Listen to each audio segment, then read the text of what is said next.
listening to Radio Sputnik. Telling the untold.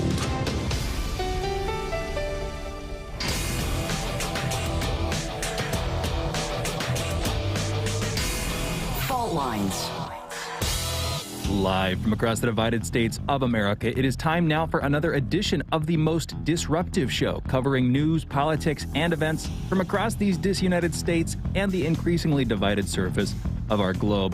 In the independent corner, I'm your political analyst, Shane Stranahan. And in the left corner, I am the indefatigable, the burning ember in the darkness, your political analyst, Jamarl Thomas. And together, that means you're listening to Fault Lines with Thomas and Stranahan.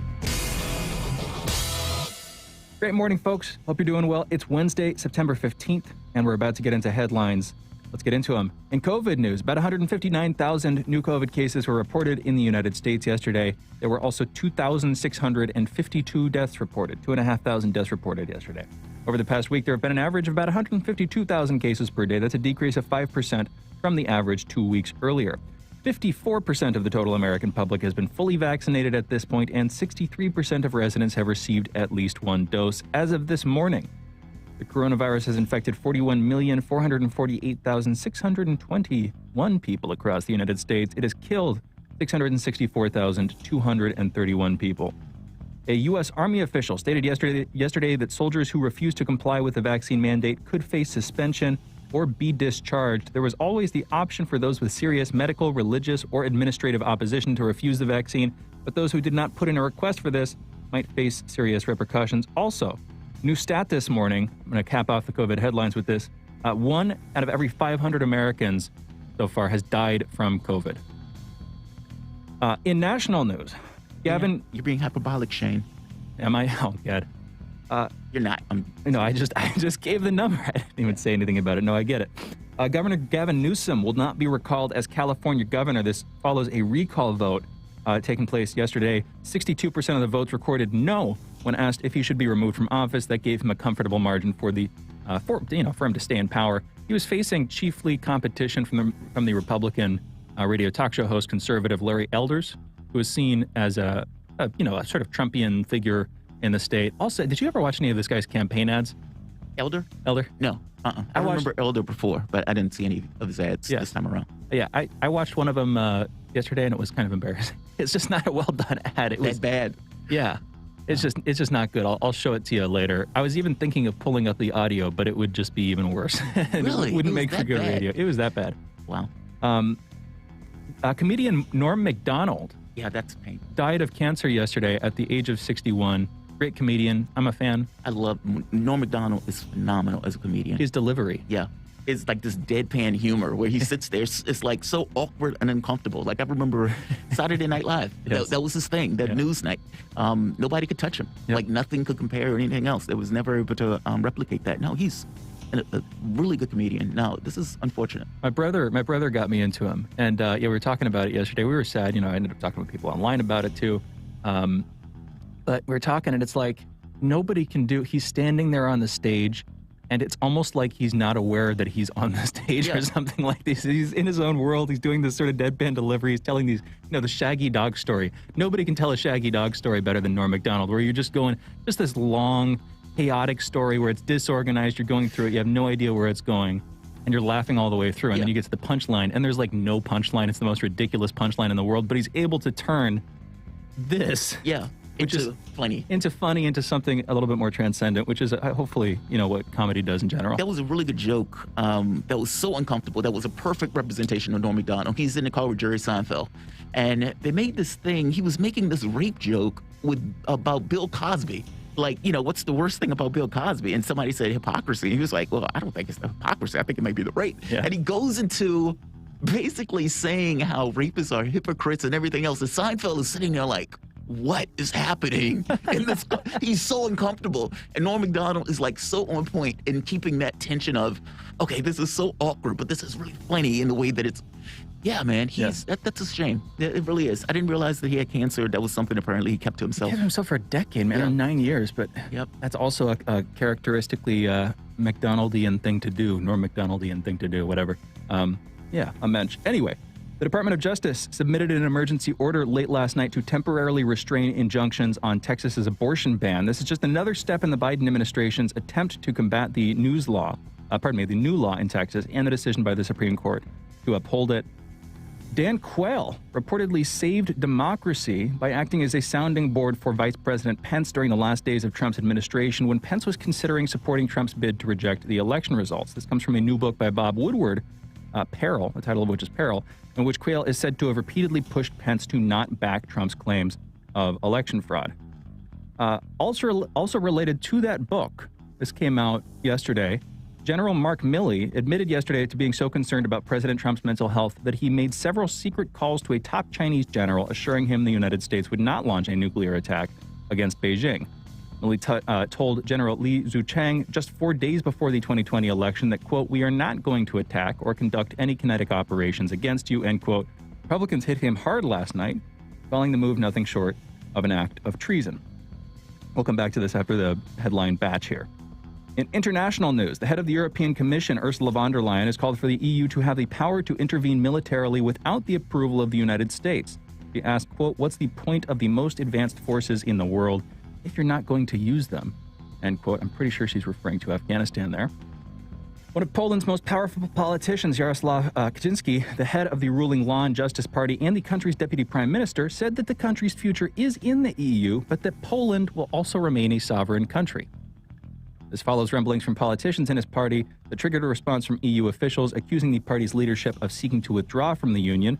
Deputy Prime Minister Kaczynski said, quote, "There will be no Pole exit. It's a propaganda invention that has been used many times against us.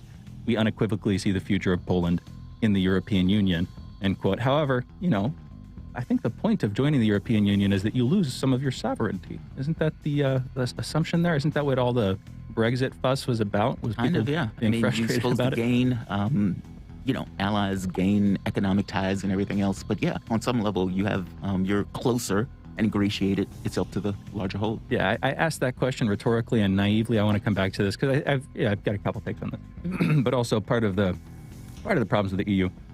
Also, over in Haiti, Haiti's chief prosecutor said on Tuesday that he has evidence linking the current prime minister to the former president's killing. Remember Jovenel Moise? Yeah.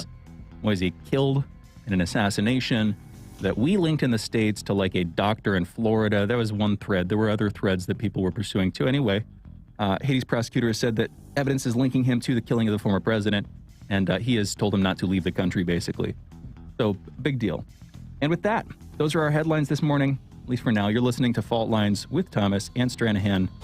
There you go. Okay, a couple things I want to come back to here. Yes, Norm Macdonald, very sad. Also, big thing we're going to be talking about later, of course, the failed recall vote, or really, I don't know if it failed, successful, whatever, recall vote in California. Governor Gavin Newsom survived that. Yep. He is remaining. I don't know if he's going to be reelected. In fact, I doubt it, but that's the question, right? We'll see. Is he going to be, is he going to stay after this? Because what, it's like a year and a half left in the term? Yeah. Yeah. Yeah, exactly. All right. And then the other thing here, we talked about one of these yesterday, one this morning, both from the book Peril. Yes. So on the one hand, Dan Quayle, again, encouraging Pence to not do the Electoral College overturn thing that was the crux of January 6th and the raid on the Capitol there, apparently repeatedly telling him not to do that. Yeah, that was pretty wild, actually. And I'll just read it. It says, so intent was Pence on being Trump's loyal second in command and potential successor, that he asked his confidants if there was any way to accede to Trump's demand to avoid certifying the results of the election on January 6th. In late December, the authors revealed that Pence called Dan Quayle, former vice president, of course, that's the one that spelled potato wrong, and Quayle was adamant, according to the authors, Mike, you have no flexibility on this, none, zero, forget it, put it away. And even as Pence pressed him on it, Quayle was unmoved. No, dude, you can't do this, period. At which point Pence agreed. I quote from the book right here. Quote, over and over, Pence asked if there was nothing he could do. Mike, you have no flexibility on this, none, zero, forget it, put it away. That's what Quayle told him. Pence pressed again, saying, you don't know the position I'm in. Quayle responded, I do know the position you're in. I also know what the law is. You listen to the parliamentarian. That's all you do. You have no power. Maybe, maybe he it seems like he influenced his decision. I don't know if he made the decision. Yeah. but he definitely influenced it. Good. I mean, like I said, look, I had great qualms with what was going on Trump's behalf on January 6th stuff, and I still do. I don't believe for a moment that, meaning if Trump got everything that he wanted, Trump would still be president today. And that is disturbing to me. In fact, I thought Pence was somewhat of a better person than this, because it initially came across as if Pence was just like, all right, I'm not going to go that far. Like, yes, I'm your ace boucoon. I'm going to be here with you through thick and thin. But this seems like such a bridge. But even on this, Pence was still trying to find a way to do it and trying to back up Trump on this, which makes it that much worse that Trump was attacking him in that way. Yes. Like, even here, he's trying to find a way to bend the rules in order to help his guy. No, man, I don't know. I don't know how you take it, but I take this as being somewhat disturbing, especially now in the day and age where it seems like every election gets challenged. Like, nobody ever wins an election now. And so it's like even the Newsom thing, an elder, is like, oh, there's cheating afoot. What do you mean there's cheating afoot? You just lost the election. And at some point, like, there used to be this acknowledgement of the concession speech. You know, I lost. America matters more. Congratulations. And your supporters look at the person and say, okay, I hate that guy, but at the very least, the guy won. We're in a weird, weird spot. And when you have the vice president basically trying to find ways to, you know, keep the current president in office or gum up the works, very disturbing. Yes, Very absolutely. disturbing. And then here's the other big bit coming out. Mhm. This came out early yesterday. Again, during the last days of the Trump administration, and apparently like right after January 6th, still during the Yeah. administration, but right after it was handed over effectively, or, you know, it would have been confirmed, and leading up to the handing over in that period, a couple of different calls that he made to his counterparts, and he also Mike staged Milley. Mark Milley. Right. Yeah. Former head of the Joint Chiefs of Staff. Mhm. Again, I'll just reread the headline. Made several secret calls to a top Chinese general, assuring him the United States would not launch a nuclear attack against Beijing. Now, he talked to General Li Zuchang. It's like his counterpart. Is Milley himself a kind of General Lee in this case, in the American sense? That's the question that a lot of Republicans are raising, or at least the claim they're making. And when I talked to you about this yesterday, I was like, well, isn't that technically treason? That president is the head of America's military in a legal and technical and formal and factual sense. And so, therefore, if a subordinate of his is, You take this as undercutting the president. if saying that he will not follow the president's orders, acting to communicate with one of America's chief stated enemies around the globe, telling them, oh, yeah, we won't strike first. Here's the thing. I don't think we should strike first, of course. Right. You know, anybody who listens to the show knows that my stance on this stuff and your stance on this stuff too, and pretty much Yeah, we a lot don't of want war. You don't want war. We don't want any of this stuff. I want economic productivity. I want us to have amicable relations to the best extent possible. We probably have a lot more in common and a lot more to gain from them, you know, in common with them, and more to gain from a relationship with both China and Russia, our chief geopolitical, you know, quote unquote enemies, adversaries, Yeah. interlocutors even. I mean, you know, if we make them that or whatever, ideally we engage them pretty consistently in dialogue, and not just on the back end, but also on the front end, so that the publics of our respective countries see, okay, we're trying to make things happen. Right. And that turns into, you know, a new era of peace and productivity, which sounds kind of cool to me when I put it like that. But you see what I'm saying? So I'm not like, that's where I stand on this stuff. But on the other hand, this is a dude under Trump, undercutting Trump in a very, you know, it's very characteristic of everything that happened during Trump's admin, where everybody around him, basically, it seemed at one point or another, was like leaking on him, you know, unless they were his closest confidants. And even sometimes then it seemed Oh, yeah. leaking on him. I'm talking about his lawyer. Yeah. Leaking on him, betraying him in these different ways, undercutting him in all these different ways. And yes, technically, this seems to me to be treason. Now, whether I'm right or wrong, what will come of this, Jamarl? What do you think? I don't think it's treason. When I first read the story, or when I first came across the story, my thought was, well, the president is supposed to have civilian control of the military. What are you doing? But as I read into the details, it didn't seem like there was a situation where he prevented Trump from doing anything. And it didn't even seem like there was a situation where he withheld anything from him. I think it seems like there were two things. He contacted the person, his counterpart. And look, the military brass has connections with military in other countries, so that's not necessarily that weird. His issue was that China was freaking out over Trump, that he was concerned, based on intelligence that he was getting, that they thought that the United States was basically unhinged and that they could launch some kind of preemptive attack on the country. And he's like, in his head, I need to solve this. I need to bring the hysteria down in this situation, et cetera.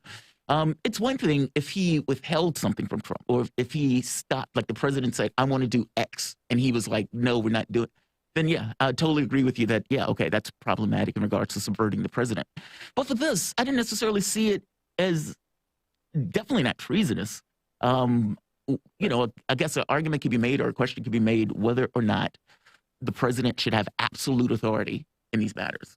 And, you know, that's, I suppose, a different conversation. But I don't necessarily think it's insane for the general to be like, all right, we need to bring down the hysteria between these two countries. And the last thing I want is for China to act out of hand in regard to some, you know, action, et cetera. But I don't know. I didn't necessarily see it to the level of treason, even though that's basically what many of the Republicans have been screaming at this point. Like, even this one, it was like after January 6th, where China was basically freaked out, thinking that, oh my God, your country is falling apart. What is going to happen? And it seems that Milley was trying to calm them down. Even Gina Haspel, even bloody Gina Haspel, apparently, you know, there was quotes in the book where she told we're on the way to a right-wing coup. Even she was freaked out. So it wasn't just Milley. It was apparently many of these guys that were up there that were somewhat weirded out by the events that were taking place. Look, I agree with you if they countermanded the president. President says, I want to do this. And he was like, no, fair enough. But it didn't seem like that got to that point. Well, here's the thing. We're going over our headline segment a little bit. You know, there's a good conversation we could have about this. But also, we're going to be taking calls and we're going to have an open segment at 7:30. And so I'm reticent to take up time now that you could be talking, you know, about whatever you want to in your segment. I'm perfectly okay with you making your points. Let's come back to it. Okay, fair enough. Let's do it. Fair enough. You guys are listening to Fault Lines with Thomas and Stranahan. Coming back, we're going to be entering our soapbox segment, Jamarl's monologue, and we'll be having a short back and forth at the end of it. And then at 7:30, we're going to be taking your calls. 202-521-1320 is the number. You know, it's early. Call in. We're going to be having conversation, talking about this Milley business and more, I'm sure. Again, you're listening to Fault Lines. We'll be back in a minute on the other side of this short break. Be right back. Fault Lines. Radio Sputnik. Peer into the future with Political Misfits on Thursdays, when we analyze the latest trends in news, politics, and culture. Catch us on 105.5 in Washington, D.C., or 102.9 or 104.7 in Kansas City. Achtung, baby.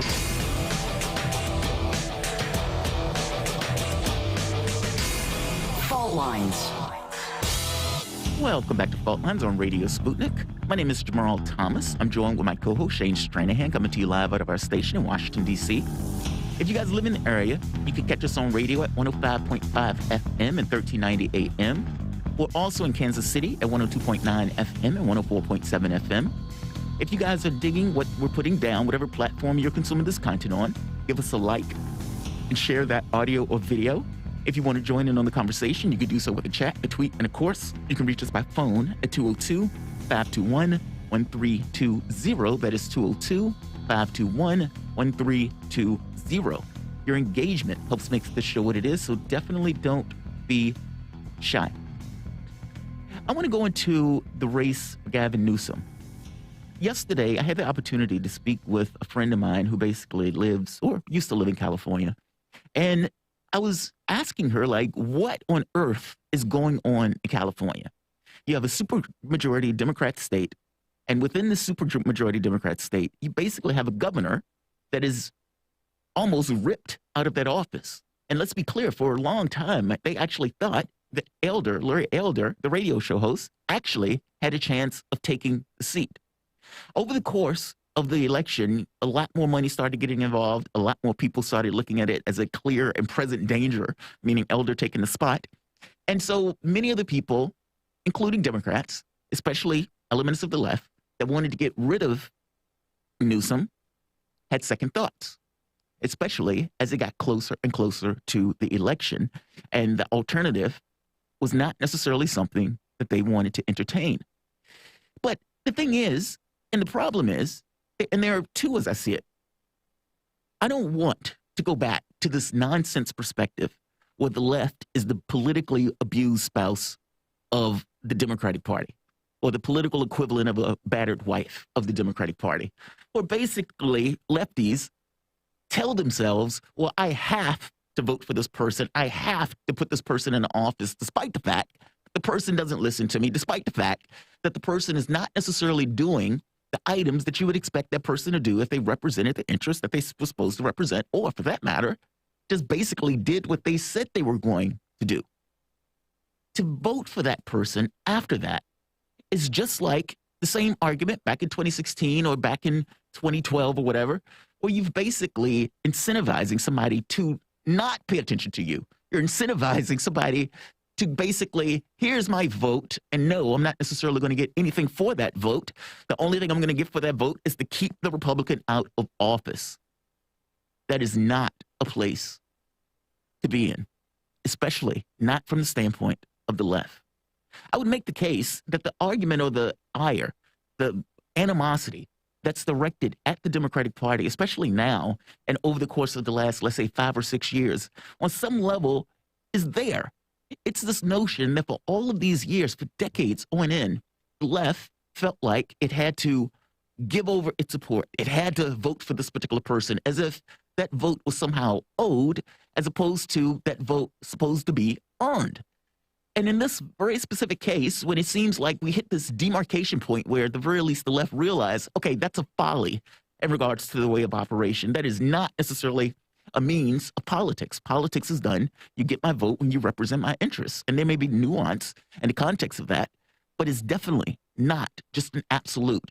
And it is not a situation where you owe that particular person your vote if that particular person is not going to represent your interests. Period. Is there nuance to it? Of course there's nuance to it. By the same token, how much nuance should be added to it? And I think that's kind of the catch here. Right now, Newsom has won this race. And in Newsom winning this race, you basically had a large number of Democrats. I mean, it's a supermajority Democrat state, right? The very fact that the recall happened in the first place and the very fact that they were even concerned that Newsom could lose gets across the level of ire that was directed at him, even by Democrats. Even by Democrats. What did Newsom do? And more importantly, regardless of what you think Newsom did, meaning whether it was the homelessness, whether it was the oil and gas stuff, whatever you believe that Newsom did, or for that matter, didn't do, what is the lesson here? I had a friend of mine who basically said, well, Democrats, well, this is going to be a wake-up call. I said, no, a wake-up call would have been if Newsom would have lost to basically a Republican radio show host in a state that has a supermajority of Democrats. That's a wake-up call. That's a, oh my God, what just took place? No, this is basically going to get folded under as, see, everything was perfectly right. They just tried to use political opportunism to get this guy out of office, but the public has basically agreed with his position and has solidified and has basically agreed with and legitimized the actions that he's taken over the course of his administration. That is nonsense. And yet, that will be the way this is cast. This is not going to be cast as a way of reflection. This is not going to be cast as, wow, what are the problems associated with this particular party or with this particular person, or for that matter, this particular state, that people will be so fervent in trying to get him out of office, including Democrats. That level of autopsy, that level of introspection should take place. I guarantee you it will not. I remember being in Egypt, and just take one issue, shantytowns. California is like the 5th largest economy if it was a country. It is a massive, massive state. And with a state that size, it still, doesn't have its own currency. It's still uses dollars and everything else. So there are definitely differences from the standpoint of a country. But from the standpoint of its size, and from the standpoint of this supposed to be, quote unquote, a progressive state or a lefty state and everything else, how on earth do you have the level of homelessness as in California, in a state that is supposed to be a supermajority Democrat state? Now think of what I'm asking you for the moment. If indeed this is the party that is, oh, we care about the homeless, we care about the poor, we care about this, we care about that, then how do you explain basically territory as far as the eye can see with people living outside on the street? Is that a factor of God or is that a factor of policy? And I'm guarantee you it's the latter. It is an act of policy.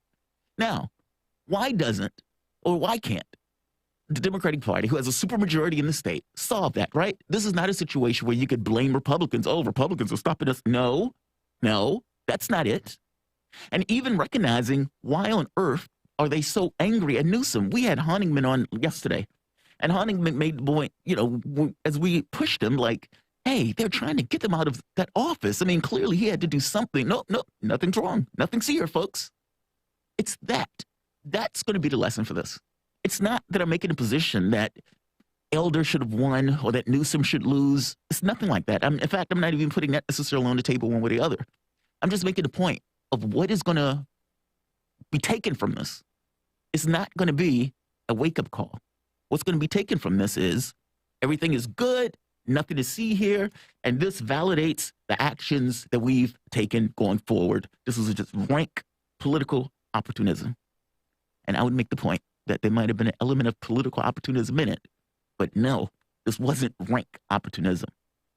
From the standpoint of the left, we cannot go back to this weird, horrific spot where you have this belief in your head that it is your job, your duty, to put some random Democrat in office, whether the person represents your interests or not, because you're basically terrified of the other party. Not only does that way lie in you being just taken advantage of and used, but it also is just bad politics. In this very specific situation, we're going to see if I'm right and whether or not they kind of look at this as a repudiation or whether they have a wake-up call. And we're also going to see whether or not Newsom can basically hold on the next iteration and the next go-around. I get the feeling that he's probably not going to be able to, but we'll see. But I in talking yesterday, this was very depressing, to put it mildly. And, this is not necessarily something I think the left should revisit. Shane, what are your thoughts? When I was listening to the people explain, okay, why is Newsom being recalled? And I was listening to them basically say, well, I mean, lefties, yeah, we don't like them. And lefties, you can't just say Trump or you can't just say Republicans. And then they eventually got right into, well, Trump and Republicans. It's like, are you serious?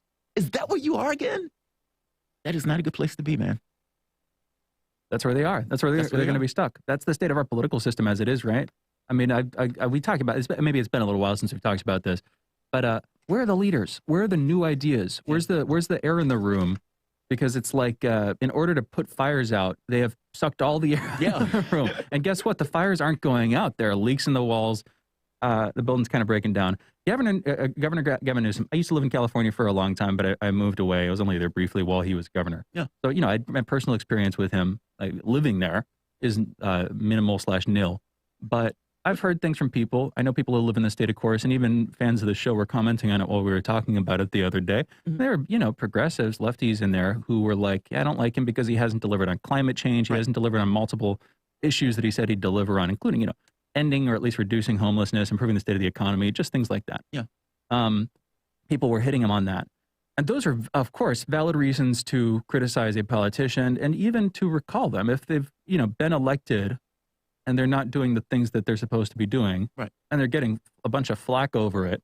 That's a pretty inevitable result. And like you said, in other words, the fact that their response is just to associate Elder with Trump, a natural association, admittedly, and to use that as, okay, the boogeyman is coming. We've got to reelect this guy to stave off the boogeyman again, to save democracy, whatever that means. I mean, I'm conflating this, of course, with the other one, with the Dan Quayle story, which that phrase bugs me a little bit because the perception is, I'm pivoting here slightly, the perception on that end is that they did save democracy with the election. And I don't believe that that's true. I think that it's still on a gradual and increasing decline that started before Trump and will continue after Biden, but the same kind of thing, the same thought process, which is this is existential. What we represent, our values, our ideals, what we represent are coming under attack. Never mind how well those ideals or values are being instantiated in the political system through policy. Never mind the actual gravity of the threat that you're presenting as the boogeyman. Yeah, all that stuff comes to mind. Yeah. And it's worrying. Well, it's not worrying. It's just kind of sad to see what's happening all across our country, man. Yeah, it's a decline. It is. And as somebody who wants kids later in life, It's like, do you want to bring them into the world? Well, in the no, way that it is? Yeah. because I do, because it's like I just don't ever, I haven't succumbed to that exact thought process. But you want the world to be a better place, and I'm sure that feeling would only go stronger if / once I were to have kids. Yeah. Well, of course, you want them safe. You want them protected, happy. I mean, you don't want a situation where they're like, climate change is getting worse with fires and floods, et cetera, where their life is in peril. And if our political system, if our political class in general is deflecting all blame, pinning it on the other side, tying that into a quote unquote culture war or just internecine squabbling in the United States, that's not a good place for anybody. Yeah. And so I don't know, I'm trying to take the long view on this stuff. By the way, even the inability to respond to crisis, even that. I mean, just like having a functional government where be it COVID, be it, I don't know, climate, be it some crisis that's taking place, it doesn't even seem like there's the capacity to even do that. You lose nearly 700,000 people. And when you really look at the numbers, it's like, well, how many of these people should have been lost in the context of that? We were talking before where like dealing with this is almost like a display of competence one way or the other. Yeah. And having a political system to be able to accommodate certain things that come up in regard to the public and having to be able to respond to it. We seem to be lacking this capability. And that doesn't seem to be a party thing, if that makes sense. That seems to be like a governmental structure thing. Yes. And yeah, I agree with you. It's unfortunate. I mean, even the election stuff where neither side acquiesces. And so you have a situation where the Democrat, like even in that quote, in the Pearl book, there's a part where they mentioned that Joe Biden was basically saying that Donald Trump wasn't really the president. No, actually, he was the president. He was elected. And whatever you want to think of that, the civilian population decided this is the guy that we want for the office. How you feel about it doesn't necessarily apply. But even that, I mean, the Russiagate stuff was, what was that if not a repudiation of the fact that Donald Trump won the race, and they wanted to basically not accept the fact that he won the race. They just didn't necessarily hit it in the direct sense of the election. They just hit it more so in the sense that the American public was being confused and blah, blah, blah, blah, blah. No, man, it's an unfortunate reality of things. And yeah, I don't know what this turns. Oh, that makes sense. Let's go to a break. Yeah. When we come back, we got about 10, 12 minutes for calls talking the Mark Milley story, where again, Chairman of the Joint Chiefs of Staff, Mark Milley, last year, January, in the days following January 6th, as well as the months preceding it, while Trump was still in charge, technically, reached out to a counterpart of his in China, told them that America would not strike first. We're going to get into this conversation about whether or not that's treason and just talk around it because, we'll probably disagree, but we'll come back to it. Yeah. 202-521-1320. Again, 202-521-1320. We're taking your calls on the other side of this short break. Be right back.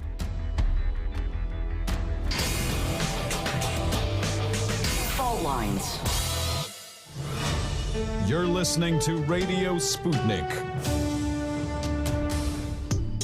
Stuck in traffic? No problem. Stay informed. Stay tuned to Radio Sputnik on 105.5 FM or 1390 AM in the Washington, D.C. area. Need more? Follow us on Facebook or check us out on SputnikNews.com.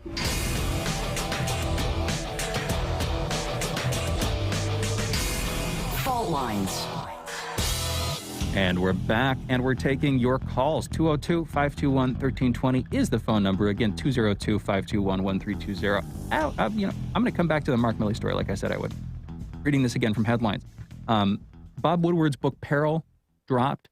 And yesterday, a number of stories came out as people were parsing it, reading through it. One of those stories was that a top general who was very quickly revealed to be Mark Milley, Chairman of the Joint Chiefs of Staff, Mark Milley, had made several calls to a Chinese counterpart of his, basically telling them, in so many words, Trump is unhinged, but we're not going to strike first. Trump's been saying a lot of stuff. Again, I'm paraphrasing dramatically, but just trying to get the idea across. Trump's been saying a lot of stuff. We're not going to follow through on that. We are not going to strike first. You don't need to worry about that. This, of course, is, I don't want to strike first. Yeah.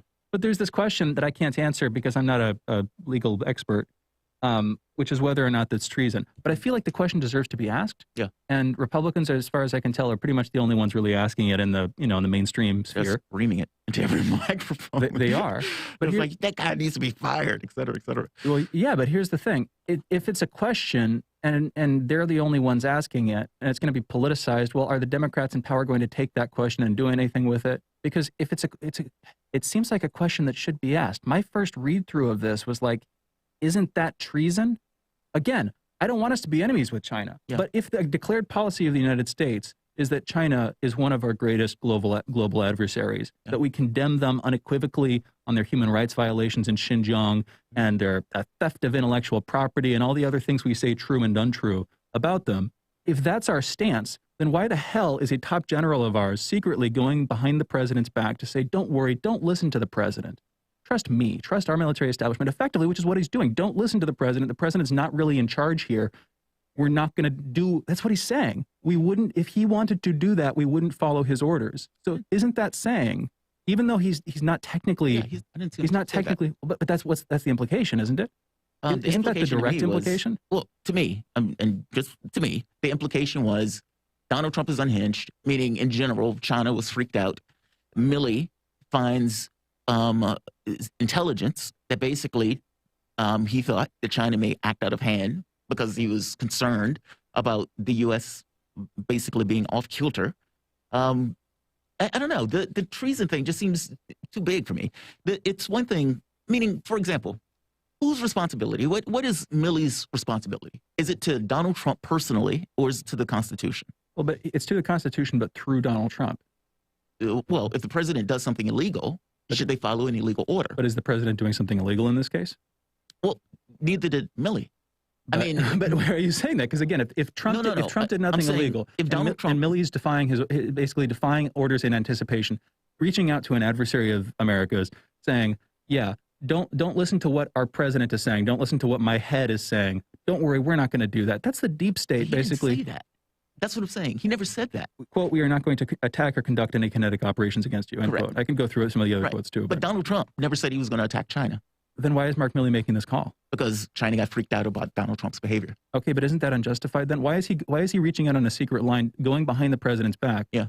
When China is reacting arguably out of, they're reacting a little bit too strong. The thing is, this is while January 6th I don't know if they're reacting too strong. This is while America is going through a critical political moment. Yes. So China, I understand they're looking at the states like, being whoa, what is going on? These guys are having a coup or whatever is going, not a military coup. It doesn't come to that, didn't come to that, but a kind of coup, general political crisis. Trump is unhinged. He did the trade war in general. Yeah. But here's the thing. Here's another thing that just irritates me about this. And again, I don't care to overpower in any way in the debate here. It's not what my goal. Another thing that irritates me about this is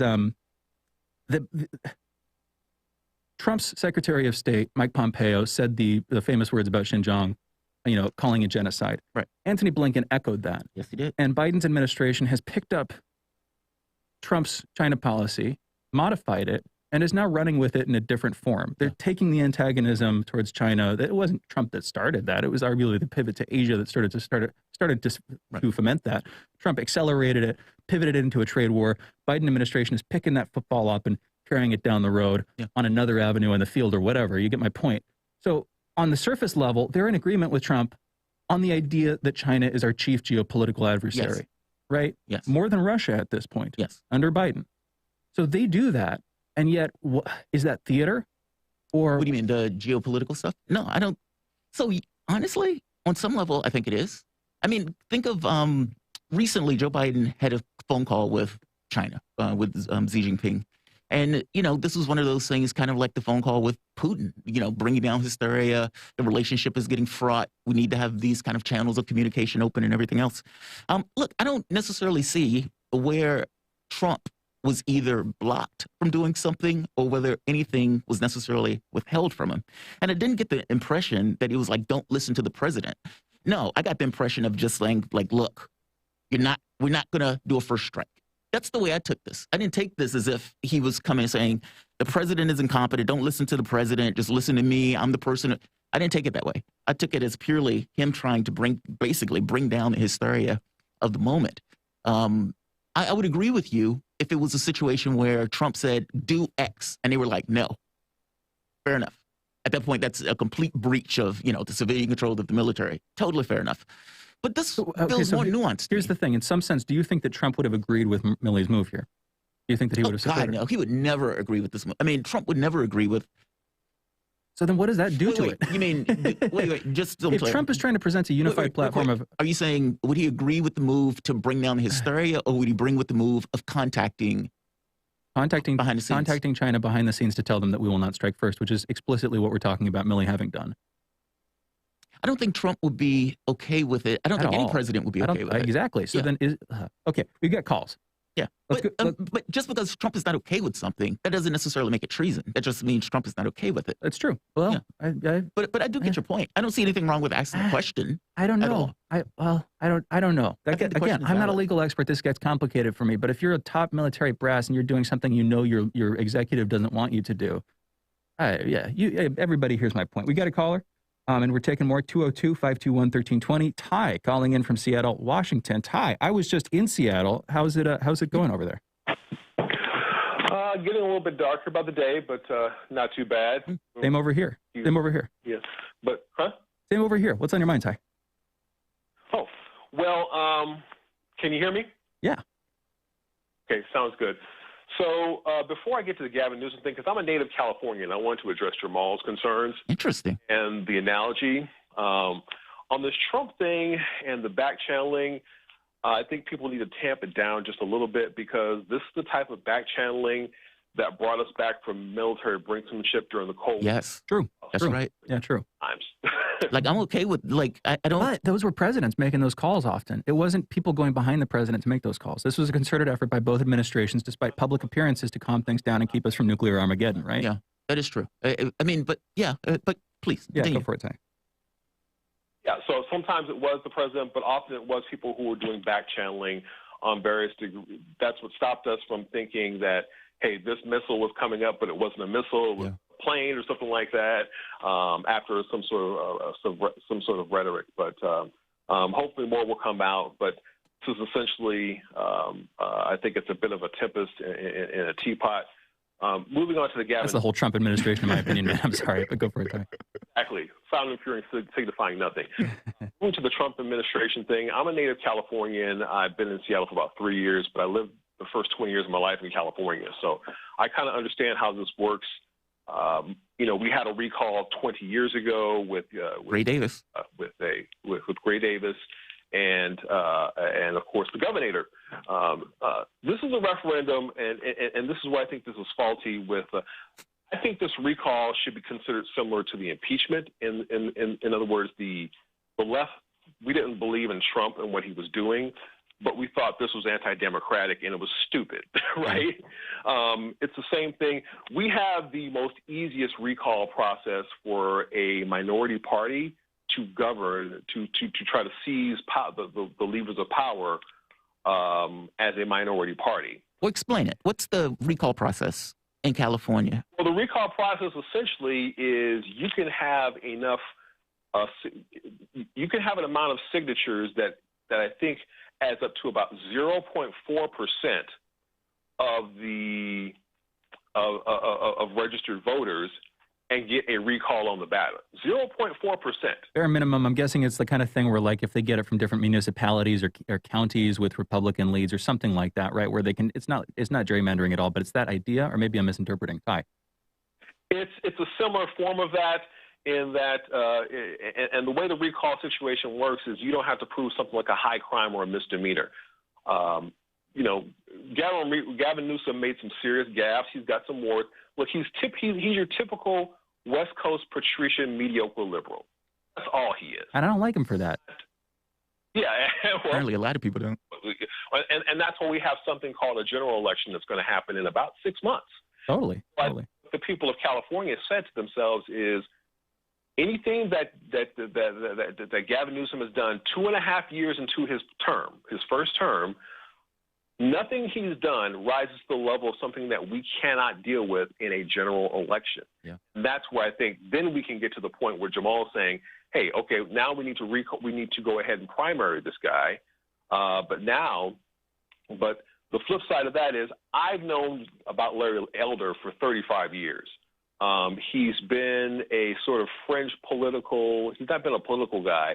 He's basically what Hannity was for California on the black side, but a guy like Hannity would consider himself getting into electoral politics beneath him at this point, because it pays much more to be a paid propagandist, right?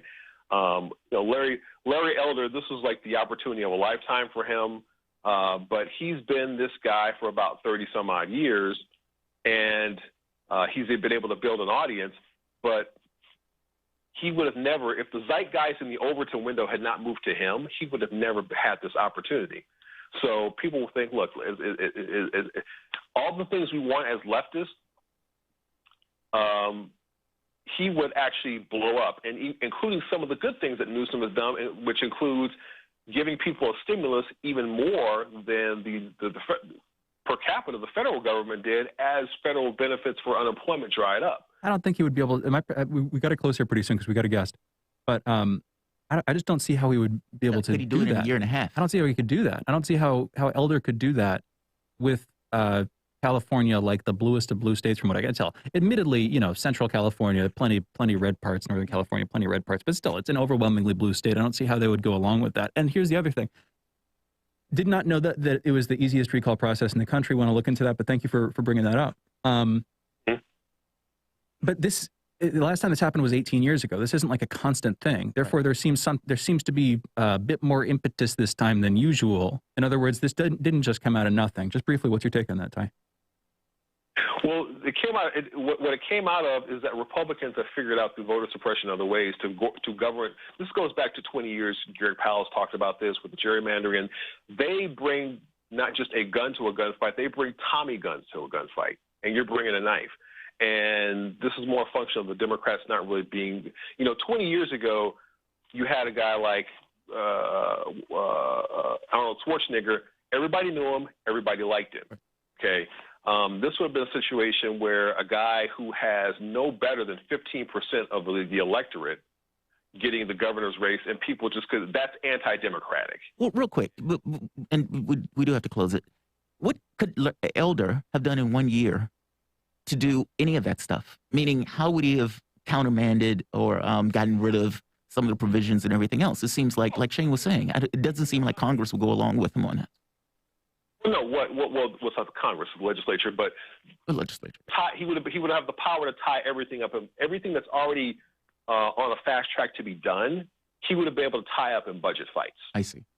And that's how you tie things up, is by budget fights. You can't overturn the laws. Well, but also that doesn't match with your rhetoric from a minute or two ago when you were like, he would have undone all this stuff. But maybe I'm misinterpreting. Maybe you were just talking about legislation that was on the track to completion but hasn't been completed yet. But the way that I interpreted what you said was he's going to undo historical progressive progress in California, which it doesn't sound like he'd be at all able to do, And I think that's part of the fear here. Well, no, Larry Elder was crazy. I mean, he's the guy who said slave owners would have had a reparations argument. Oh, yeah, that's pretty far out there. I hadn't heard that specific one. Okay. And people have had in California, we've talked about it before. Biden wasn't the candidate. Nobody really liked him. They just had Trump fatigue. Okay. Now you take Trump and black. What happened was people made it a 1-to-1 from Gavin Newsom, and first him versus Larry Elder. It's not a choice. Now, if you had a Ty, I'm sorry, we've got to close it. I don't mean to cut in like this, but we're just pushing over time quite a bit now. Ty, thank you for the call. We've got to close this segment out. We'll be coming back talking antitrust with this epic Apple Games lawsuit that settled yesterday. We'll be getting into a couple of different sides of this. Big decision here, ultimately siding in favor of Apple. Ultimately, although Apple's going to have to pay. Well, we'll get into it. You guys are listening to Fault Lines with Thomas and Stranahan. Coming back in just a minute on the other side of this short break. Be right back. Fault Lines. Breaking news, expert analysis, and exclusive stories, all in one place.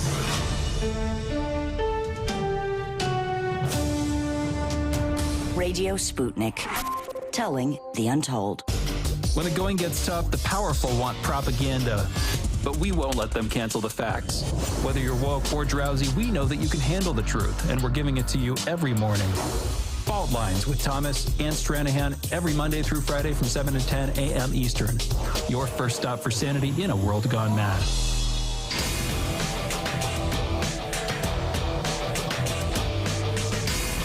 Fault Lines. Welcome back to Fault Lines on Radio Sputnik. My name is Jamarl Thomas. I'm joined with my co-host Shane Stranahan, coming to you live out of our station in Washington, D.C. So we have been having a conversation about the Epic versus Apple lawsuit that has taken place. Well, it seems that the lawsuit ended up being a little bit complicated in regards to the ruling, where it seems like Epic gets something out of it and Apple gets something out of it. And in order to get an explanation for this, we're going to go to the professor to give us some information on this, I suppose. Professor, can you hear me okay? I can. Absolutely. Excellent. So Epic versus Apple. Can you give us the basis of why this lawsuit took place and the result of the lawsuit? Yeah, so in one sense, the basis is simple. It's money.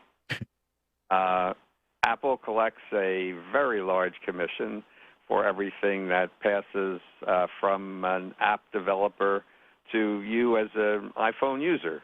So anything that goes through that iPhone, they take 30%. And doesn't matter what they actually don't do anything for it, in a sense. They've set up this app store, haven't really innovated with regard to it, haven't put much money into it. People do not play Fortnite. I don't play Fortnite, but people who play it don't play it because they love the app store. They play it because they love the app. So the apps developers add value, and it's value actually for the iPhone, because that's how a lot of people play these games on some sort of mobile device, particularly their smartphone. So for that, Apple takes 30% of everything that is paid for through the apps that travel through your iPhone. So for people who are playing games, when they buy extra lives or whatever it is that they buy, Apple takes 30%. And it's a lot of money. This has been a huge moneymaker for Apple, billions of dollars. And so this new decision basically says, it says two things. Can you explain on each side? It seems like each side sort of won a partial victory, but as far as I can tell, in a weird way, because I'll let you explain it, but it seems like Epic won the sort of long-term victory here, because the ruling is they can direct people to other payment services. Am I misunderstanding something there, Professor? No. Well, I hesitate to sort of characterize it as a long-term victory. The idea that it's all about money and the 30% commission rate is true factually, but legally, under the antitrust laws, you can't really attack the rate, you attack the conduct. So on the conduct that Epic attacked, the one area, as you point out, in which they seem to have been successful was actually not under federal law, but under state law, which is what's been called the anti-steering rule, that you can't tell your customers that there's a cheaper way to buy these things through the application that you want to buy, the extra lives or whatever it is. You could go directly to Epic and save some money from this commission rate. So wait, Apple didn't even want them to tell them that you can get it from us, meaning you don't have to go through the Apple store for this. That was the big thing they didn't want. Wow. As far as I can tell. That's correct, yeah. So one of the key restraints was to keep applications developers from putting a button or giving any information, sending emails or whatever, to allow for out-of-app purchases. They all had to be in-app, go through the Apple payment system. But this is really a device for collecting the 30% commission rate, and it made it easy to do because Apple could track it. But it also meant that the 30% stuck because there was no way you could offer a lower rate. So that's the part that Epic seems to have won, but under state law, under California state law, not under federal law. So there is some question about whether California state law can reach this behavior exactly, and whether it can apply across the country, which is what Judge Rogers, the trial judge, required in the injunction that she issued. So, yes, a victory of sorts for Epic, but she didn't say that Apple can't collect the 30% commission rate. So, in effect, Apple can just try to figure out a different way to collect the 30% commission rate. They'll just have to figure that out. It's also unclear whether consumers will actually click the buttons or take the other route. The order requires Apple to allow Epic to give consumers a choice. Want to just click through and do it through Apple, or we'll give you something, a lower rate or something, if you do it through us. Will consumers take that choice? Not clear. It may slow things down. Gamers don't like that. I think that's yet to be seen. So it's a victory, but may not be, I hate to say it, of epic proportion. Well, and part of the deal here is that so Apple, of course, producer of iPhones. We're talking right now about the App Store. They're competing with Steam. They're also competing with Epic fairly directly because Epic, associated with Unreal Engine, this big game and game development company, they have their own Epic Game Store where you can go to buy stuff. So they have their own store completely, not for smartphones as far as I know, for computer games and such. But they're a competitor in a way with Apple. So in some sense, they're a direct competitor. But the crux for me, another thing to include too, Epic has been ordered to pay $6 million to Apple. Point of clarification with you, Professor. Is this basically, according to the laws as they were set previously, this is what Epic owes?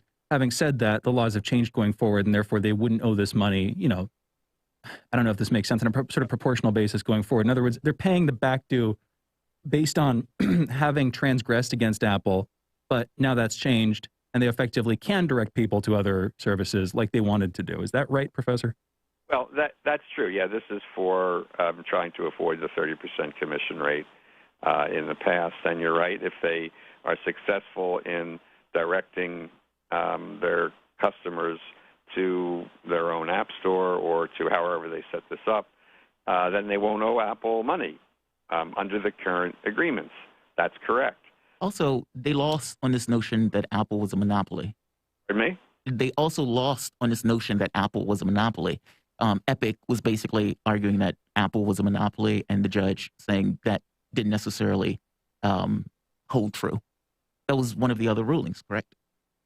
This is correct. The litigation was brought both under federal and state law. So under federal law, and this part, in a sense, carried over to the competition part of California state law.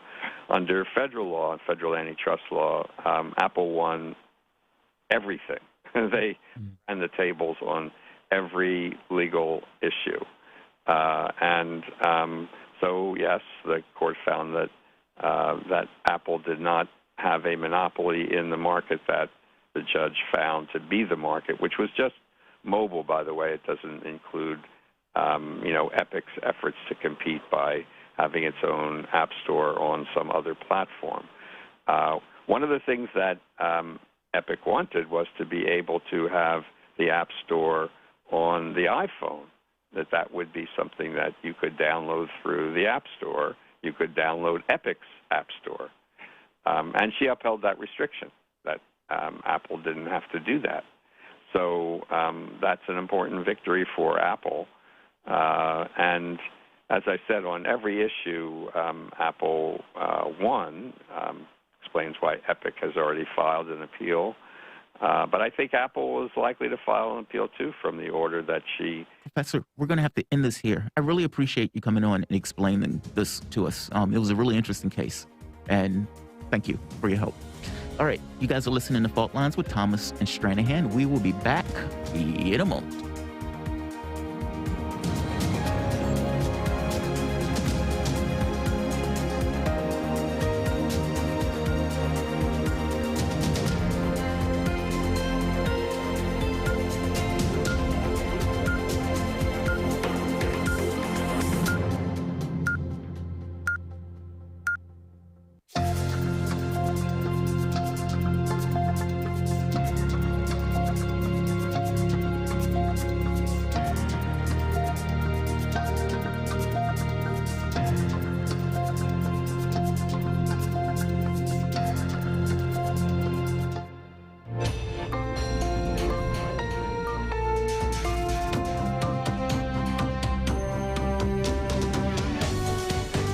listening to Radio Sputnik. Telling the untold.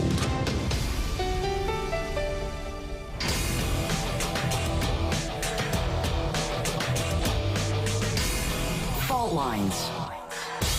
Live from the divided states of America, precipitously perched at the edge of this resilient and exploited globe. Welcome to your context lens for the American perspective.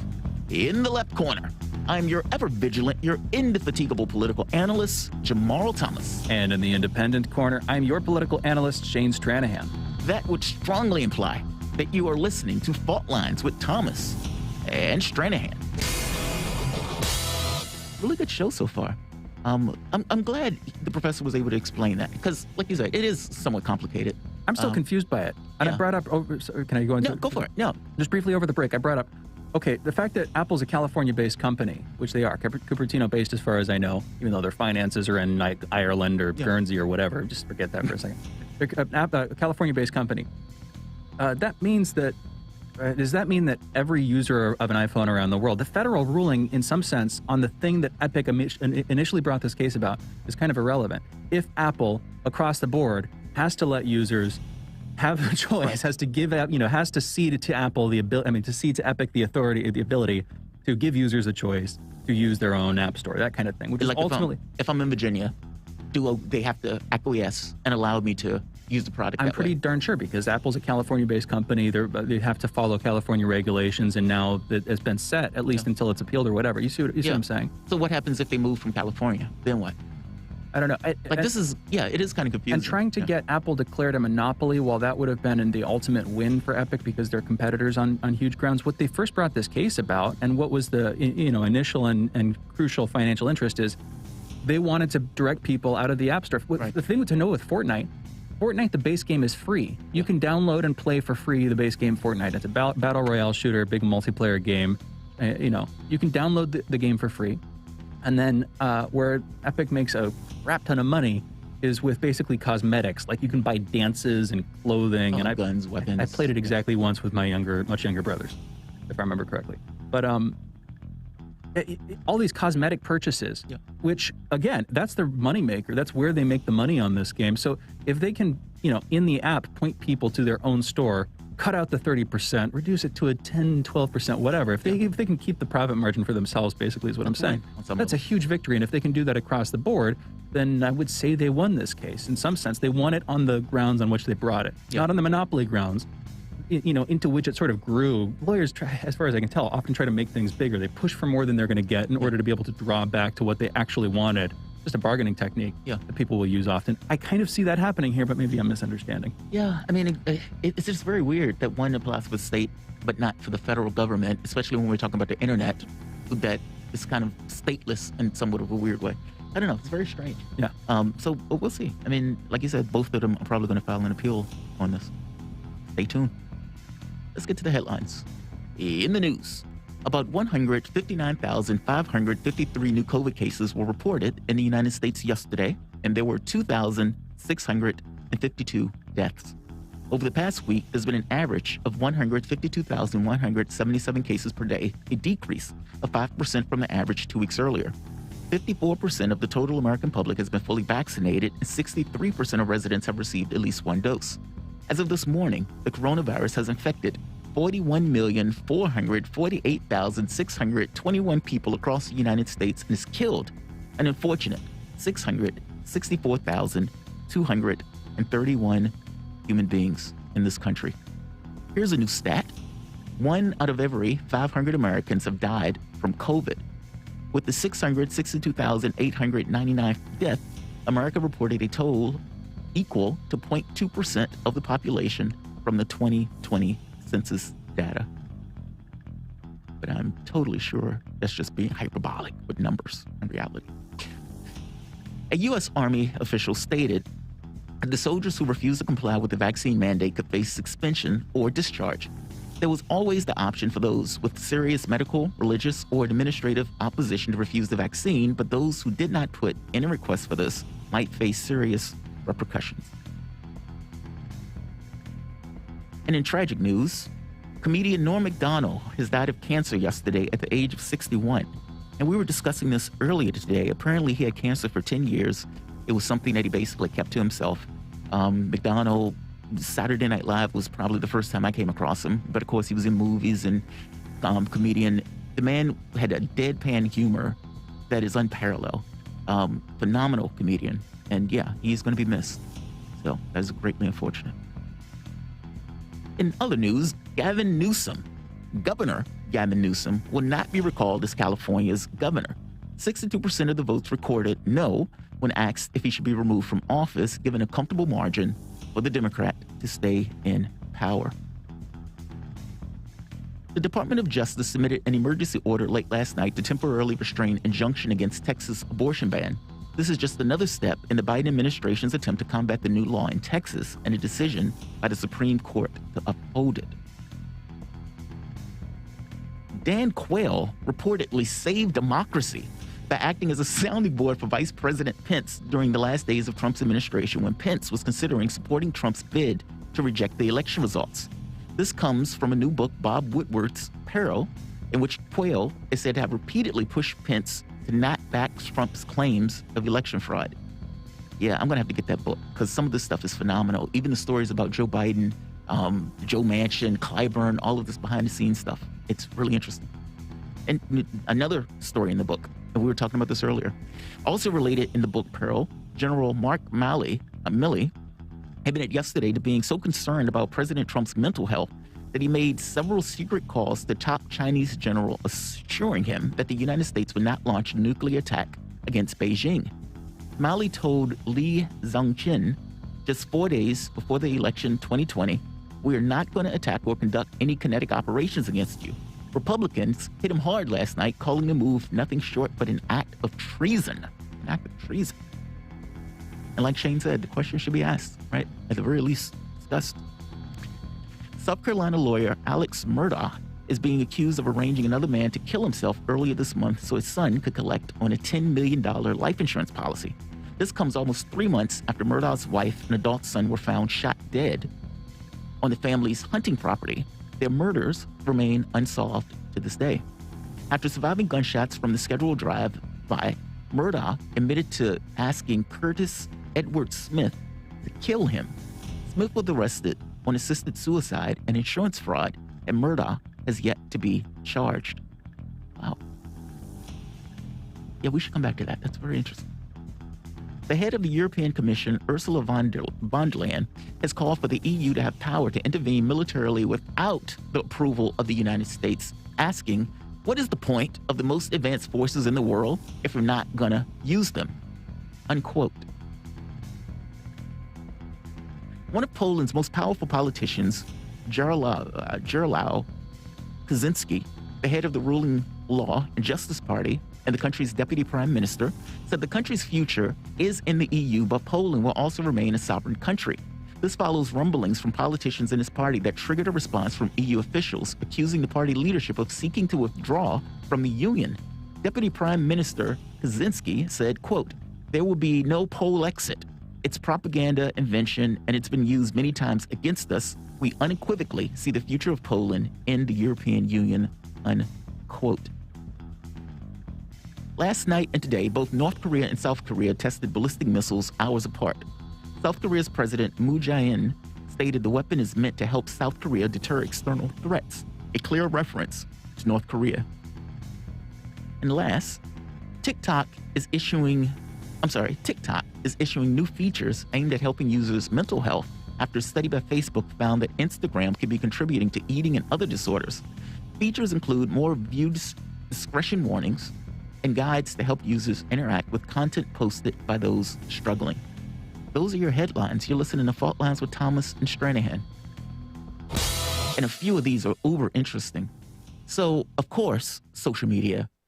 I mean, honestly, social media is almost like if you were living in a telepathic society on some level. It's not as direct and straightforward in regards to the feelings and emotions and everything else being passed over.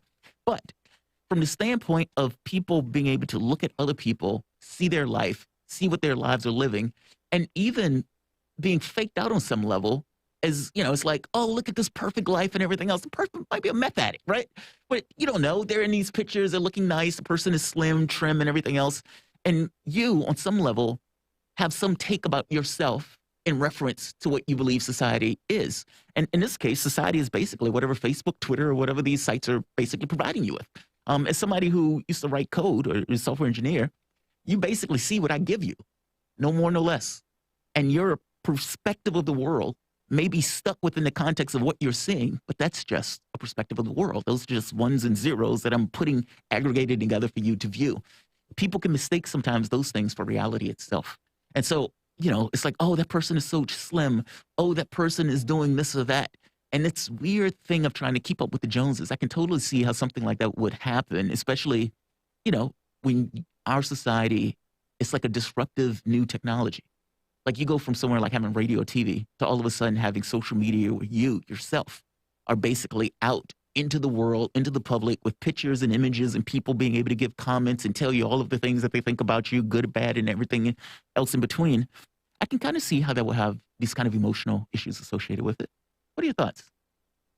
Well, I have a couple of thoughts. For one thing, social media, just due to the algorithmic control of things, is clearly it's a filter on what we know and what we see and who we can ultimately, in some sense, become. It's like it gets deeply psychological and philosophical, and therefore I will not spend too long on it. But like what we want to, you know, what I desire, what I value is either completely original to me in some sense, if you can admit that, or overwhelmingly it's received from society. Mm-hmm. You know, what we come to want, what we come to desire, what we fear are always patterned by our experiences and in some sense are reflections of, you know, the large society, the desires and values that we see in the people that we love and trust and respect, and in some sense just society in general, not even people we know, but the perceptions we get. And if you can gate how people access not just information, but what they should want, what they should feel, how they should feel about things in the world, then you have the ultimate control in some sense over people's external lives, whatever that means. You know, there's always, if you admit the idea of spirituality, or if you admit the idea that there's like an interior center that is sort of not mediated by social pressures from the outside that you can come back to on the inside, well, then there's still a safe space. If you get rid of that, I really don't know that there is any quote unquote safe space. You're up to the whims of these massive companies. And then you add on to that, this isn't social media per se, this is AI. People are complaining right now about like those apps that will subtly transform your face, make you more attractive. You know, people on dating apps will be like, oh, it's ruining the marketplace or whatever. And you can, the same concerns, of course, apply to deep fakes. Can we trust what we see? Can we trust the words coming out of somebody else's mouth? What we haven't gotten to quite yet, but we're on the precipice of, I'm sure, within the next couple of years. Well, I shouldn't say sure. What I believe we're on the precipice of in the next couple of years is like GPT-3. I was talking about this a couple of weeks ago. It's this big, with the guest, I think you were out during the interview, Roman Polanski, computer scientist, this AI package basically developed by DeepMind that you can interact with textually. You just, you know, chat with it, it chats back. And it's like a person. In some cases, it's more creative. Oh, you mean like a Turing test? Than your average person. Yeah, it kind of passes the Turing test if you spend a little bit of time with it, you know, not too much time with it. Eventually you start to see the cracks in it. But that gets better. What I'm worried about is like these kind of overlays where instead of me saying something, I'm referring to an AI system to express it for me. I lose my own capacity to think, to express myself, and then apply that to social media. What we see in the faces, in the words, in the sensibilities in other people is not them at all. It's all mediated by technology. And I'm very worried about where that goes. That is creepy. There's this other, can I go into other stories to talk about? Yeah. Let's get back to the headlines, well, actually. I was going to go to the European Union one. Let's do it. European Commission, Ursula von der Leyen has called for the EU to have the power to intervene militarily without the approval of the United States. You know, I always joke that Europe is like vassal states. Because, you know, if you're a sovereign power, you're a sovereign power. And the idea that you have to ask another nation or get their approval before you do anything feels very weird to me. But let's be honest, they basically chain their military to our own, meaning our foreign policy is basically their foreign policy. And so, you know, we had this, you know, conversation about the canary in the coal mine about whether Europe and whether other countries around the world will start taking more of a less of a backseat in regards to U.S. interests. And it seems like that answer is decidedly yes. Yes. It seems like an answer is yes. Quick note on the social media call before we move on, because we have our guest on the line. We want to make sure we get to him. I think we have an open segment at 8:45.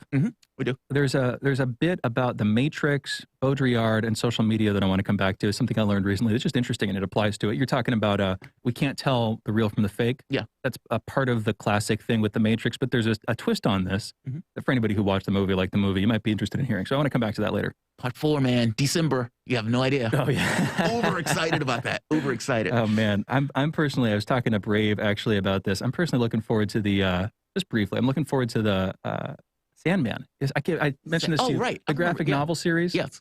They're doing like an adaptation of it for TV that Brave said was quite good. He's looking forward to it. I haven't been watching it at all. They related it to slavery or something, right? Like am I thinking of the right person? No, I'm thinking Candyman. I'm sorry. Yeah, you're thinking of something else. They did change around the races of some of the main characters, making them black when in the books they were white, and people were freaking out about that. But that's not the same. Sandman. I'm gonna have to check that Sandman. It's great, man. It's great graphic novel series. Anyway, enough about that. You guys are listening to Fault Lines with Thomas and Stranahan. Coming back, we'll be talking with Scott Ritter. A couple big things. We're going to be talking about the Mark Milley conversation. Chairman of the Joint Chiefs of Staff under Trump, Mark Milley, speaking with a Chinese counterpart of his during Trump's presidency. Whether or not that's treason, that's a big, we'll be getting to the specifics there. We didn't even get to say what he said. But basically telling him America won't strike first. Potentially going behind the back of the president. In fact, I would say he's definitely going behind the back of the president. Yeah. Whether or not that's treason, and the latest on Afghanistan, continuing, about a month later at this point, continuing to see the fallout from America's disgraceful failed withdrawal from the country. And you know what I mean when I say failed. We'll be back with Scott on the other side of the short break. You're listening to Fault Lines. Be right back.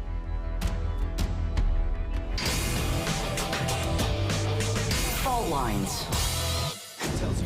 Want to talk? Get in touch with us at radio@sputniknews.com.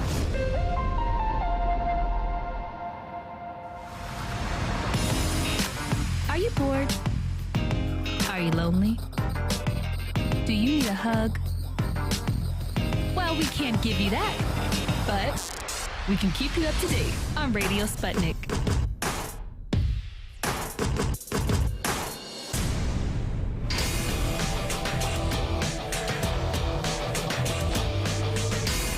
Fault Lines. Welcome back to Fault Lines on Radio Sputnik. My name is Jamarl Thomas. I'm joined with my co-host, Shane Stranahan, coming to you live out of our station in Washington, D.C. So we've been having this conversation earlier today about Mark Milley in the book Peril.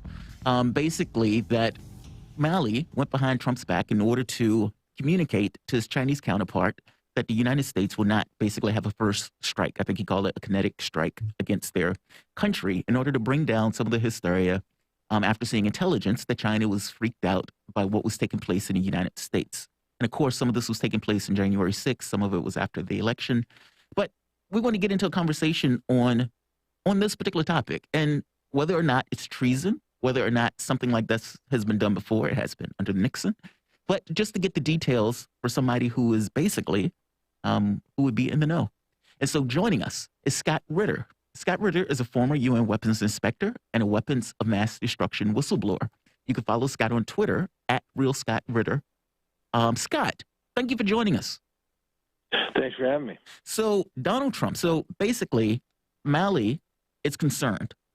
And in secret phone calls, or a pair of secret phone calls, he contacts his Chinese counterpart, General Li Zhizong, and he basically makes the point to him that, look, the United States is not going to have a first strike against your country. He also goes further, making the point that says, we are not in disarray in the way that it looks. Because China at that point was concerned seeing what was taking place on January 6th. And like I said, Milley saw some of the intelligence that basically gave him concerns that China might have responded in a particular way that he didn't necessarily want them to respond. And so in his head, he's taken this as a way to bring down the hysteria. Of course, the Republicans screamed that this was complete and absolute treason and that Milley should be fired. What are your thoughts on this? I mean, did you consider this treasonous? Did you consider this just, well, no, people within the military have their communications with people, with their counterparts, and this is just the back channel. How do you view this particular story? Curious. Well, the first thing we have to understand is that we haven't heard from General Milley. Right. And so we're and we need to respect the fact that he's a four-star general and he's the chairman of the Joint Chiefs of Staff. So until we hear from him, we're dealing with secondhand information, and that information is coming from a source, Bob Woodward, who has in the past been a little bit creative in how he tells stories. Bob Woodward is not someone you can say writes free of political bias. He writes books for Simon and Schuster. These are formulistic books. He gets paid a lot of money to do it, and each book is pretty much the same. It's a collection of intimate interviews that he does, or he has his people do, with various people, and then he pieces them together to create a narrative as Bob Woodward sees it, not necessarily the real narrative. So right off the bat, I'm a little bit hesitant to jump on what is really an obvious bandwagon, which is the constitutional principle of civilian control of the military. It's quick to say that General Milley violated this, not by calling the Chinese counterpart, though. I mean, this is people need to understand that when in today's world we allow and encourage and in many cases instruct our senior leadership to have military-to-military relationships, personal relationships with their counterparts. I mean, this isn't the first time. We had an Army general who was I believe his name is Dempsey, who was the chairman of the Joint Chiefs of Staff, who had personal relations with his Russian counterpart and used those to prevent war from breaking out in Syria.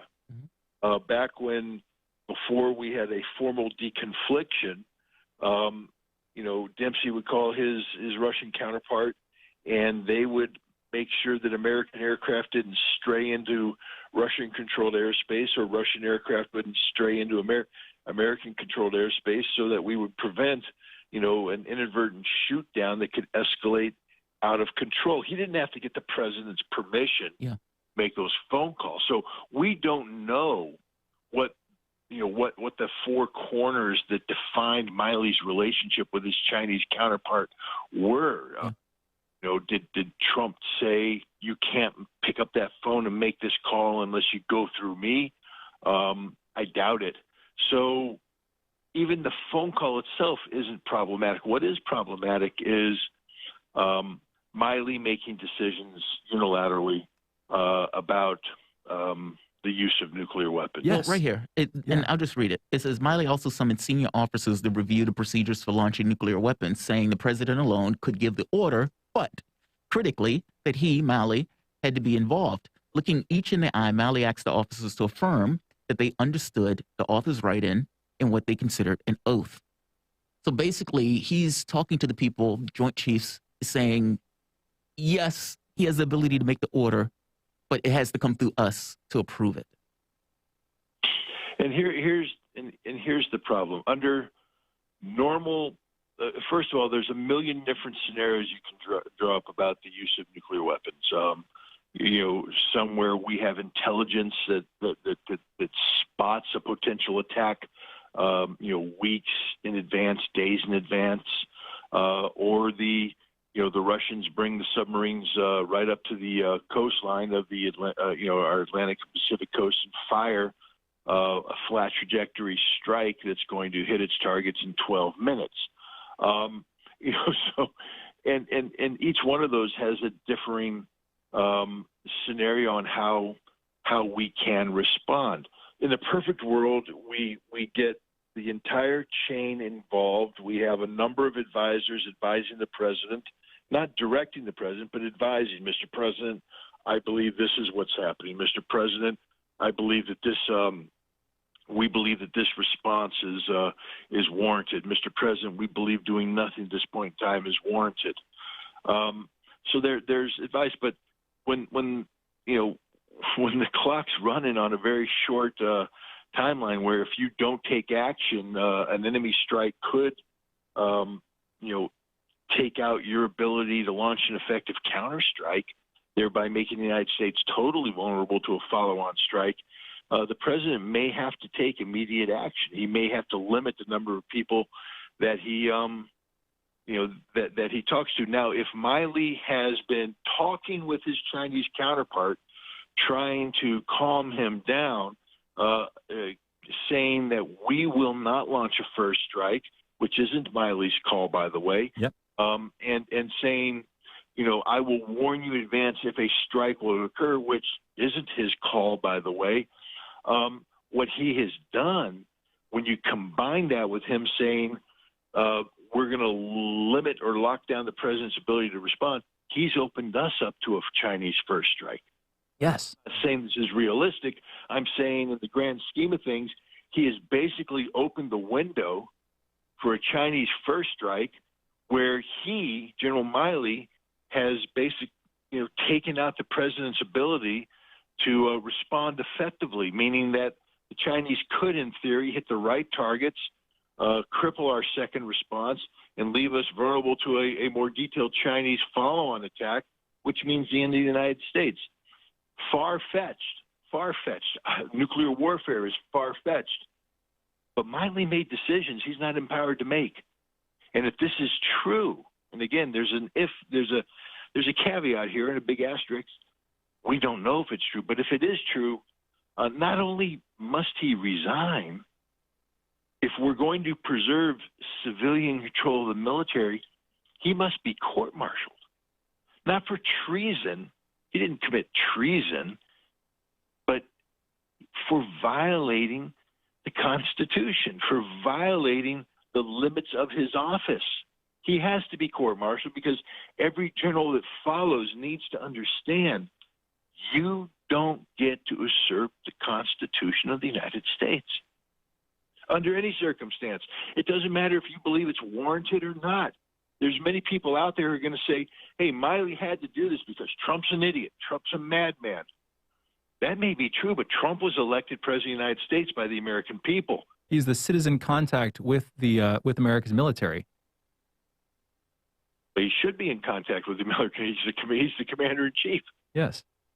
But wouldn't it be, and I agree with you ultimately on the court-martial call, I was struggling to figure out exactly how to characterize this because it seemed to me very clear that if this is true, there's something deeply wrong here. And treason is one thing that comes to mind, but it also seems a bit overboard, especially because I don't think that China co-opted Milley. I don't think that they, bought him out or something. I don't think that that's what's going on. He's not a saboteur at that high level trying to, throw a spanner in the works on the American end or trying to get the Chinese to take a first strike. It was a bad call. And admittedly, there was a lot of other stuff going on at the time.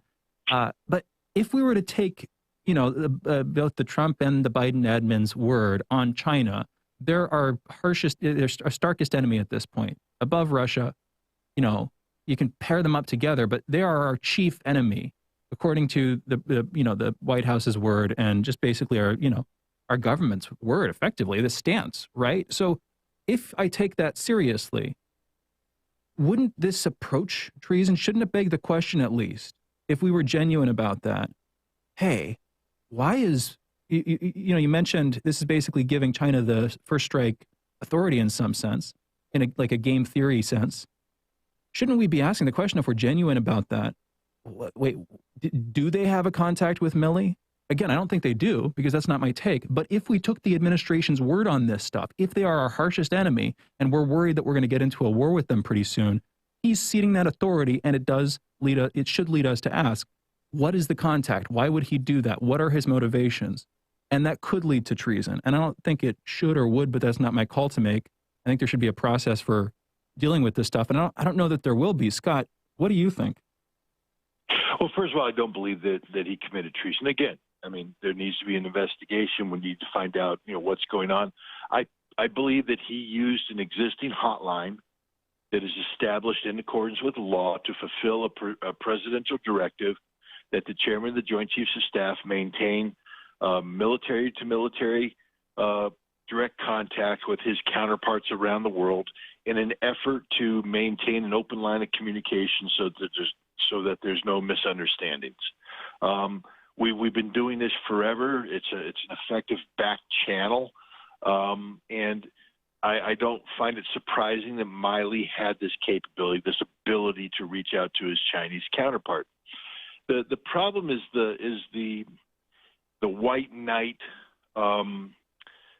savior complex that Milley seems to have adopted. He's not a white knight. He's not a savior. He's a 4-star general who has a very limited remit. He's not in the line of succession. You could kill 300 million Americans, and Milley would never be president of the United States. So he's not, competing with Nancy Pelosi or, with Mike Pence or anybody else in the line of succession. He's not there, and yet he's acting as if he has some sort of mandate because of his position to be the guardian of American democracy. He has no mandate to be the guardian of anything except, the military. The military now has taken an oath to uphold and defend the Constitution, which means that the military does not get involved in politics. Milley is knee-deep involved in politics here. Milley is second-guessing the commander-in-chief, his boss. Milley is on the phone with Nancy Pelosi, the political rival of Donald Trump. Milley should have hung the phone up on Pelosi the moment she called and said, I don't take phone calls from politicians. If you want to speak to me, we do it publicly in front of the American people. You summon me to Congress, but I don't work for you. You're just the Speaker of the House. You're nothing at this point in time. I work exclusively for the Commander-in-Chief as long as what he asks me to do conforms with the Constitution. But there is Milley and a bunch of other generals who've assumed this, shining knight on a charger who has this duty and obligation to step in and protect America from the man we elected president of the United States, whether you like him or not. And the reason why this is so important is there's a whole bunch of generals right now who despise Joe Biden.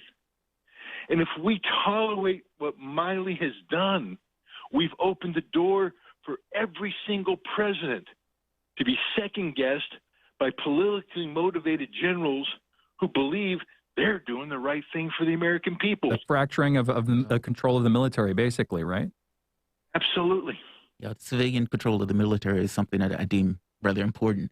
And I think I agree with you. It doesn't seem like the issue to me is the back channel call. That just seems like it's old hat. That's just something they do in order to keep confusion down. No, I agree. I think the issue is more so the making the choice above and beyond what the president wants, and not just making the choice. I mean, it wasn't just Milley. I mean, he's basically talking to several senior officers. Even Gina Haspel apparently was part of it, thinking that there was going to be some kind of right-wing coup for something like this. I mean, do you really think that there should be charges for this? I mean, the more I think about it and the more that you kind of discuss it, I agree with you with the civilian control of the military thing. And let's be clear, Donald Trump's instincts on a lot of the war policy was less hawkish than many of the other people that were there prior, even though he might have been belligerent and everything else. For what's going to take place here? Or what do you believe is going to take place here? I mean, better question.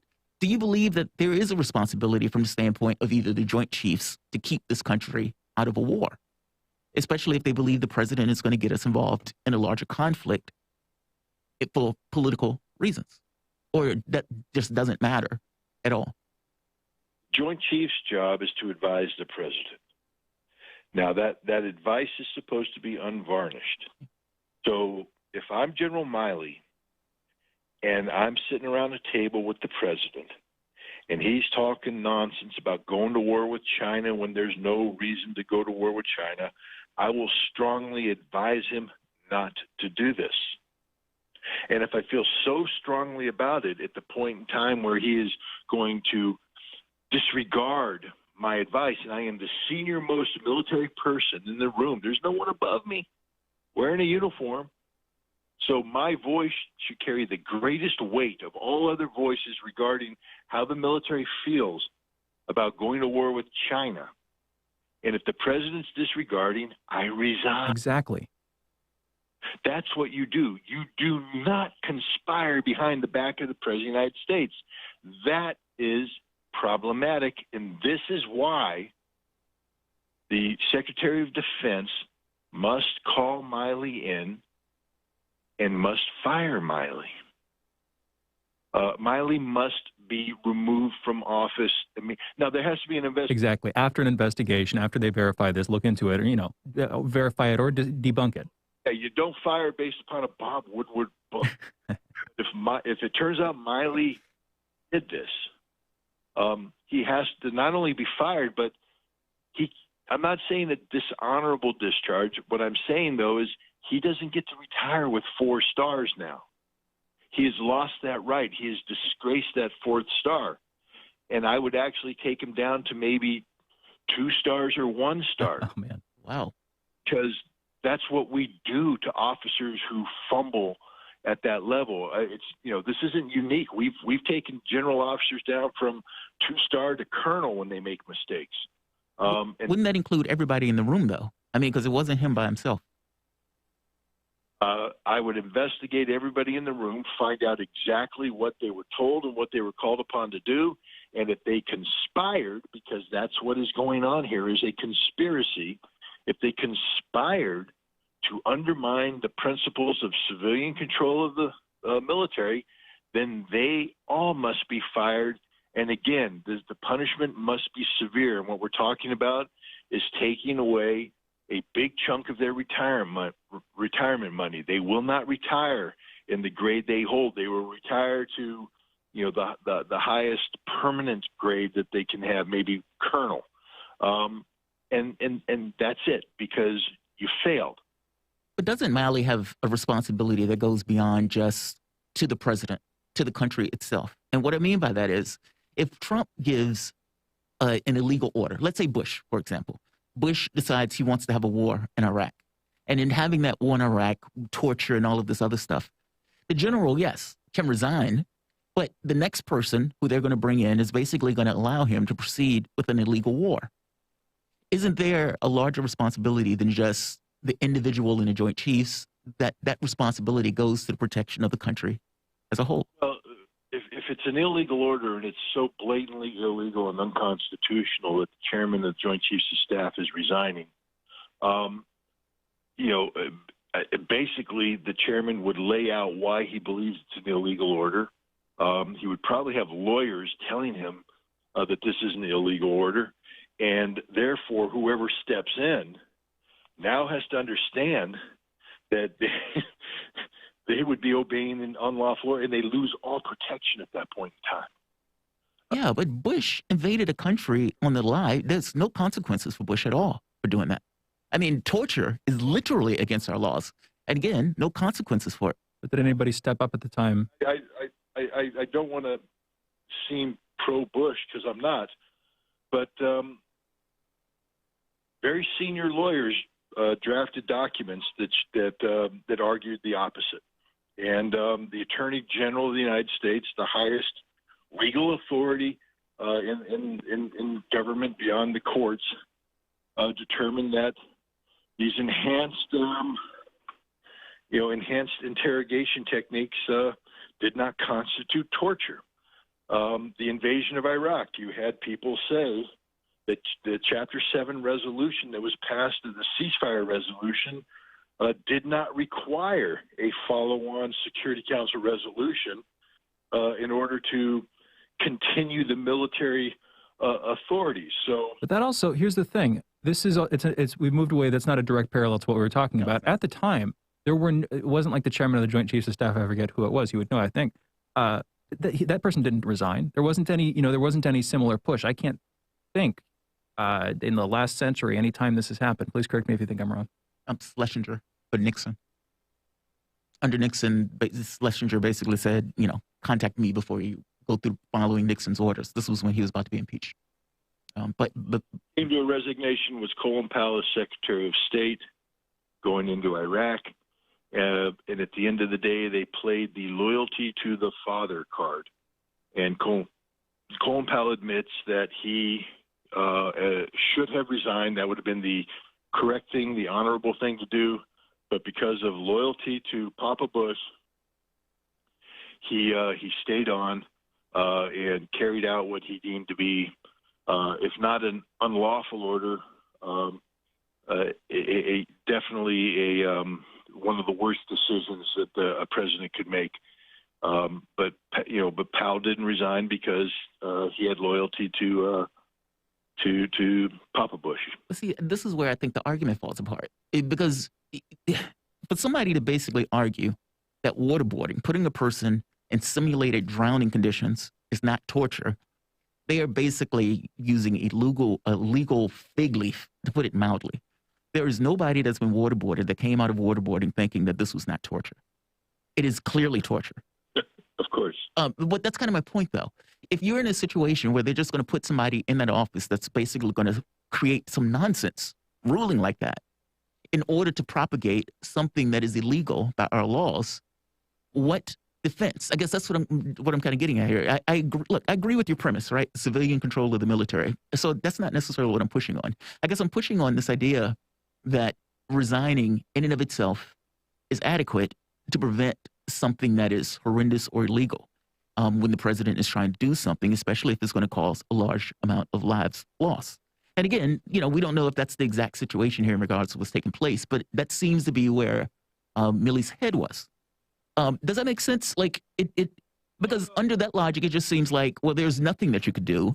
The moment that you resign, they're going to put some yes man in that's going to go through the process that's legal or otherwise. What you're arguing then is that an individual can, on his or her own volition, determine that the constitutional processes that are in place are no longer adequate to the task, and without any other authority than that which they give themselves, take action that otherwise would be deemed illegal, treasonous, unconstitutional. That sounds like anarchy in the military on a kind of deep level. Anywhere you go, and it can't work. If we have a problem with constitutional process where we need additional checks and balances, then we need Congress to amend the Constitution. It wouldn't be the first time we've done something to fix what appears to be a glaring problem. But under no circumstances can we allow even the most well-meaning people to go rogue, because if that happens, we got nothing. All bets are off. That kind of moment. We've got a caller who had a question for you. Michael, calling in from Sydney. You're on the line. Here you have a question for Scott. What do you want to ask him, Michael? Yeah, sure. First of all, Scott, I want to say hats off to you for coming out, doing jail time at what you believed in and what was right and what was just and what proved to be right and just. So I'd like to say that first, Scott, in all due respect. But Scott, just maybe a bit of criticism. I saw you come out recently on RT and go out against the Major General who came out in the Army and criticised Biden for his Afghan withdrawal.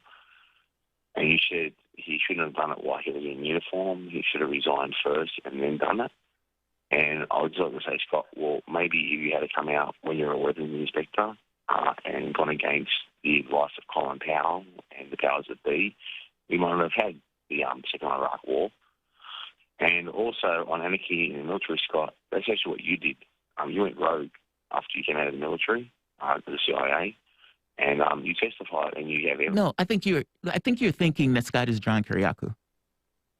I think you're confusing Scott with John Kiriakou, exactly, from the beginning to the end there. And I mean, again, whistleblowing, whistleblowers are supposed to have protections. There are like provisions in the law to grant whistleblowers the rights when it's deemed that they're acting in, But Milley wasn't acting as a whistleblower here. He was, like you said, white knight at this point, basically ignoring civilian authority of the military. A bit different. pretty I was being told on this, it was actually Scott who came out in a interview on RT and actually criticised the whistleblower. Who wasn't a whistleblower, but doesn't get it. It was actually Scott. I saw the interview on RT. I think he's talking about when I was on RT and I spoke out against John Drake, Force whistleblower on the drone, and I said basically that he broke the law, that he was active duty military, he had signed non-disclosure agreements, he had been given access to extremely classified information, and on his own volition, he released this information to the press, and that is a violation of the law. And he went to prison. And while I can applaud him and say, hey, you're a man of principle, you felt you needed to do something, you did it, you also have to pay the consequences for it. Because, again, we can't have a situation where people have taken upon themselves to release classified information without authorization. Otherwise, it's anarchy, and it's all over. He could have gone to the Inspector General. He opted not to. He could have gone to Congress. He opted not to. What he opted to do is to release this information in an unauthorized fashion, and then become an activist. And in many ways, his activism is what outed him. And again, if that's what you're going to do on an issue of principle, then you do your time and you do it like a man. You don't release classified information. I'm inclined to agree with you, although I feel like there's a part of me that wants to disagree too. But one last thing here, Scott. We've been talking about what should happen. What do you think is actually going to happen? We've got to close it out. We're going to be taking calls on the other side of this upcoming break, 202-521-1320. But just briefly, you're saying he should be court-martialed. Do you see that happening, Scott? No, I see, John. I see Mark Milley retiring very soon. Yeah, and that's a damn shame. Because, again, this is going to get swept under the rug in its own way, whether it's treason or not. It's a huge story. If it's true, like you're saying, we should take some of the stuff with a grain of salt. As we should so much journalistic reporting. I don't know if this exactly, this I think qualifies. We should take so much of this stuff with a grain of salt. If it's true, huge story. Scott Ritter, thank you so much for joining us and talking about this with us this morning. Thanks for having me. Scott Ritter, former UN weapons inspector, weapons of mass destruction whistleblower. Follow him on Twitter at @RealScottRitter. That rhymes every time. We got to close this segment out. Coming back, taking your calls, 202-521-1320 is the phone number. Be back on the other side of this short break.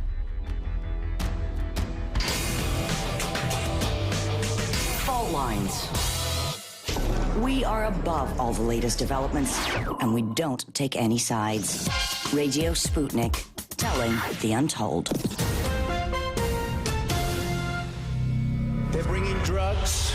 They're bringing crime. I like beer. Yeah, we drank beer. Whoever's in charge, and I want them before this. Talk about that. Discussing all the controversies and news across the disunited states of America. Tune in to Fault Lines every weekday from 7 to 10 a.m. Eastern, only on Radio Sputnik.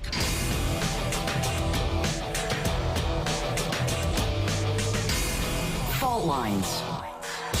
And we're back. 202-521-1320 is the phone number. You're listening to Fault Lines with Thomas and Stranahan. Over the break, Jamarl and I, we got into a brief conversation. And you were saying, I'll let you make your case. Basically, well, it just feels like there's no backstop. They're like, but of course there's no backstop. I mean, we're just people making decisions, and you have this kind of civilian control or this kind of authority thing.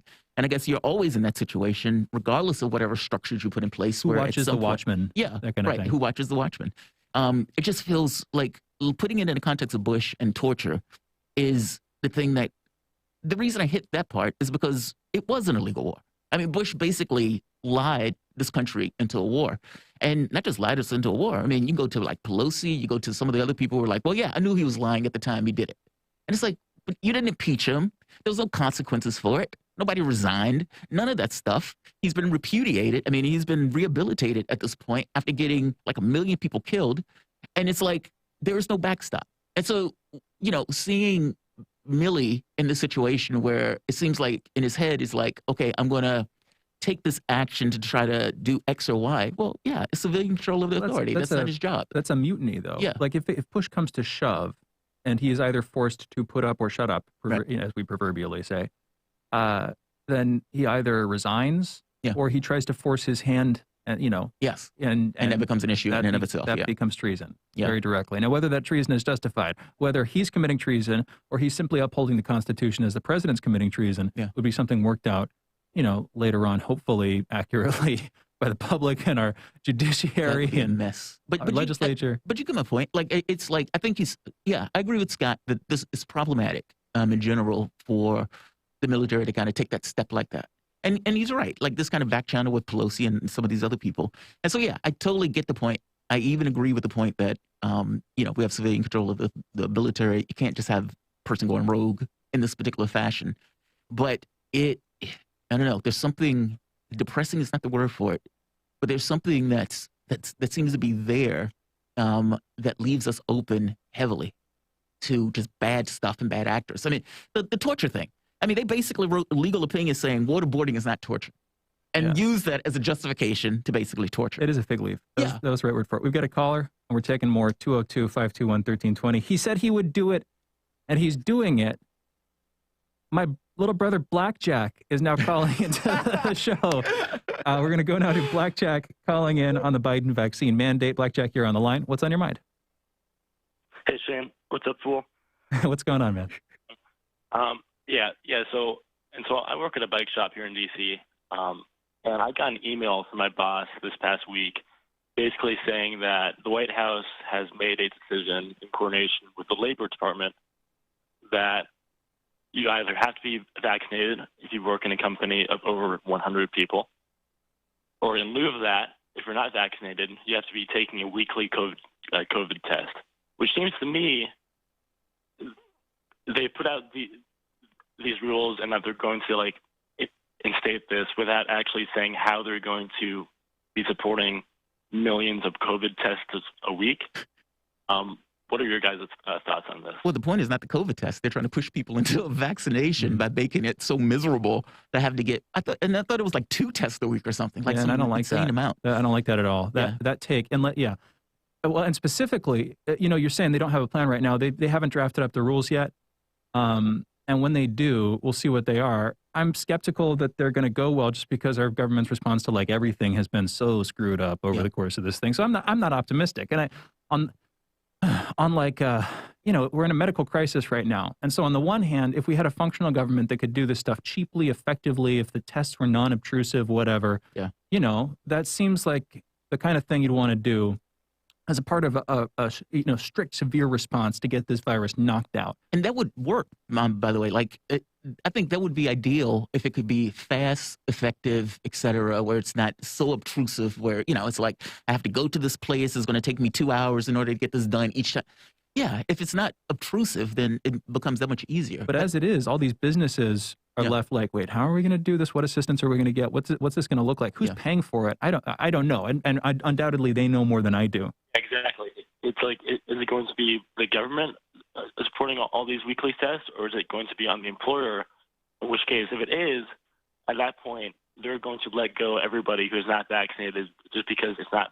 It's not feasible. It's not economic. It doesn't make sense. They're going to have to pay for it on a constant basis. I got to be honest. I mean, they've dropped the ball on good point on this aspect, big time. I mean, when the numbers started to lull, there was an opportunity to either ramp up testing, to ramp up facilities that were specific to COVID, and I am one of those people that have been pretty hard with the notion of the vaccine and everything else, but I don't think I have any issue if people were getting tested to know whether or not they were infected.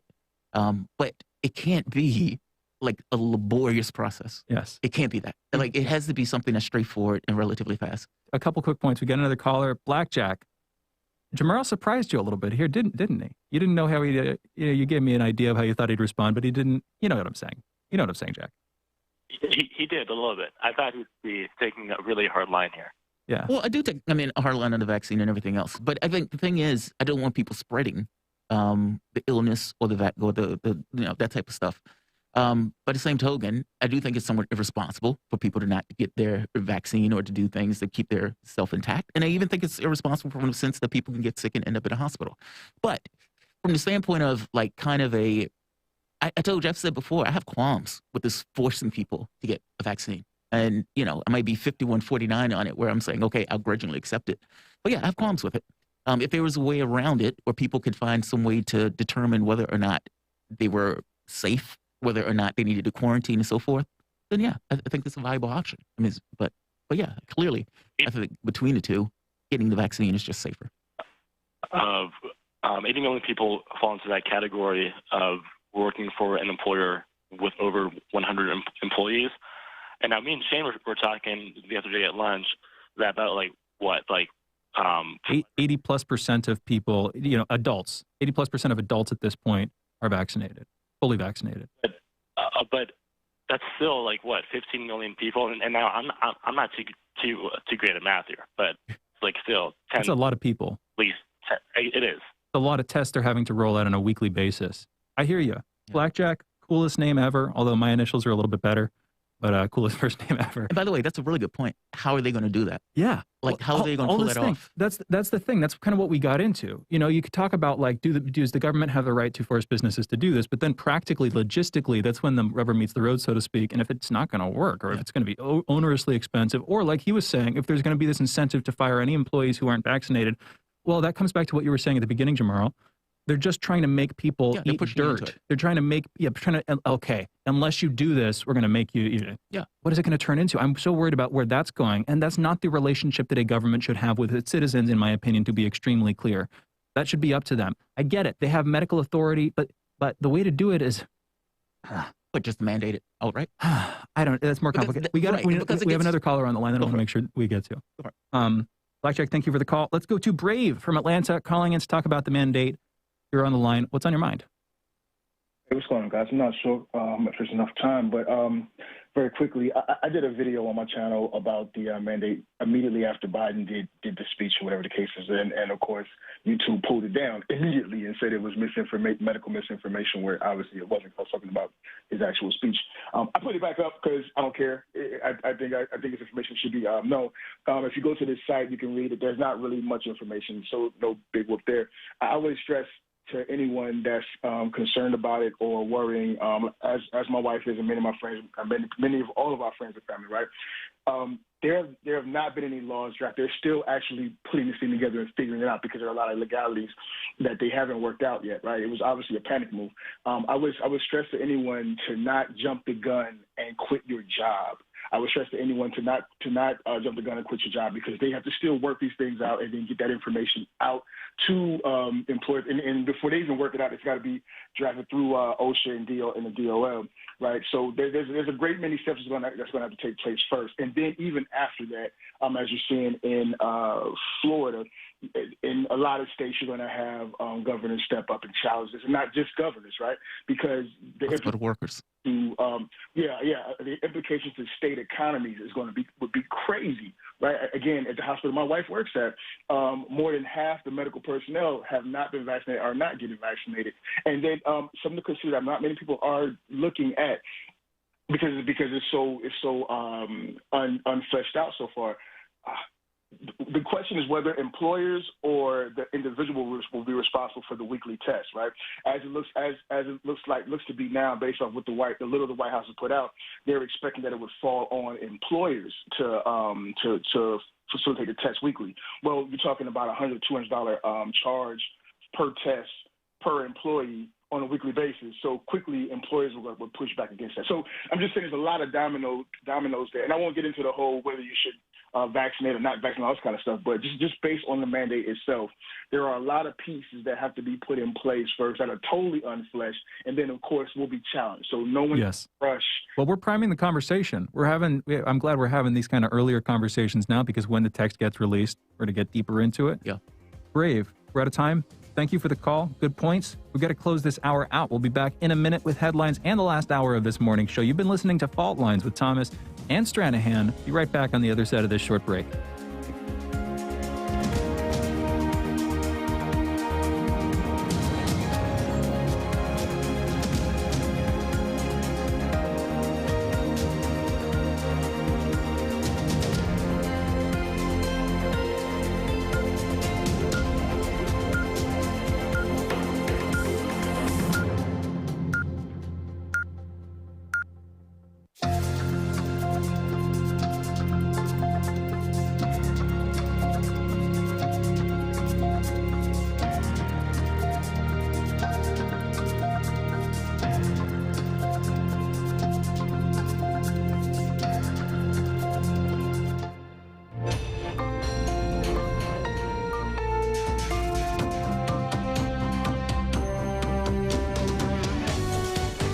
listening to Radio Sputnik.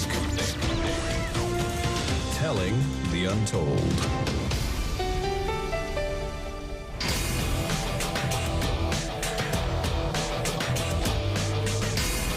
Fault lines.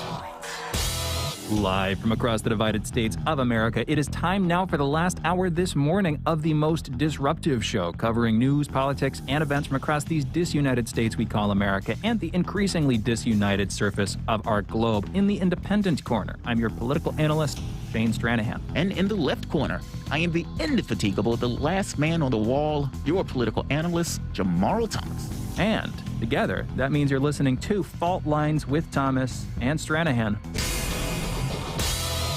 Alrighty.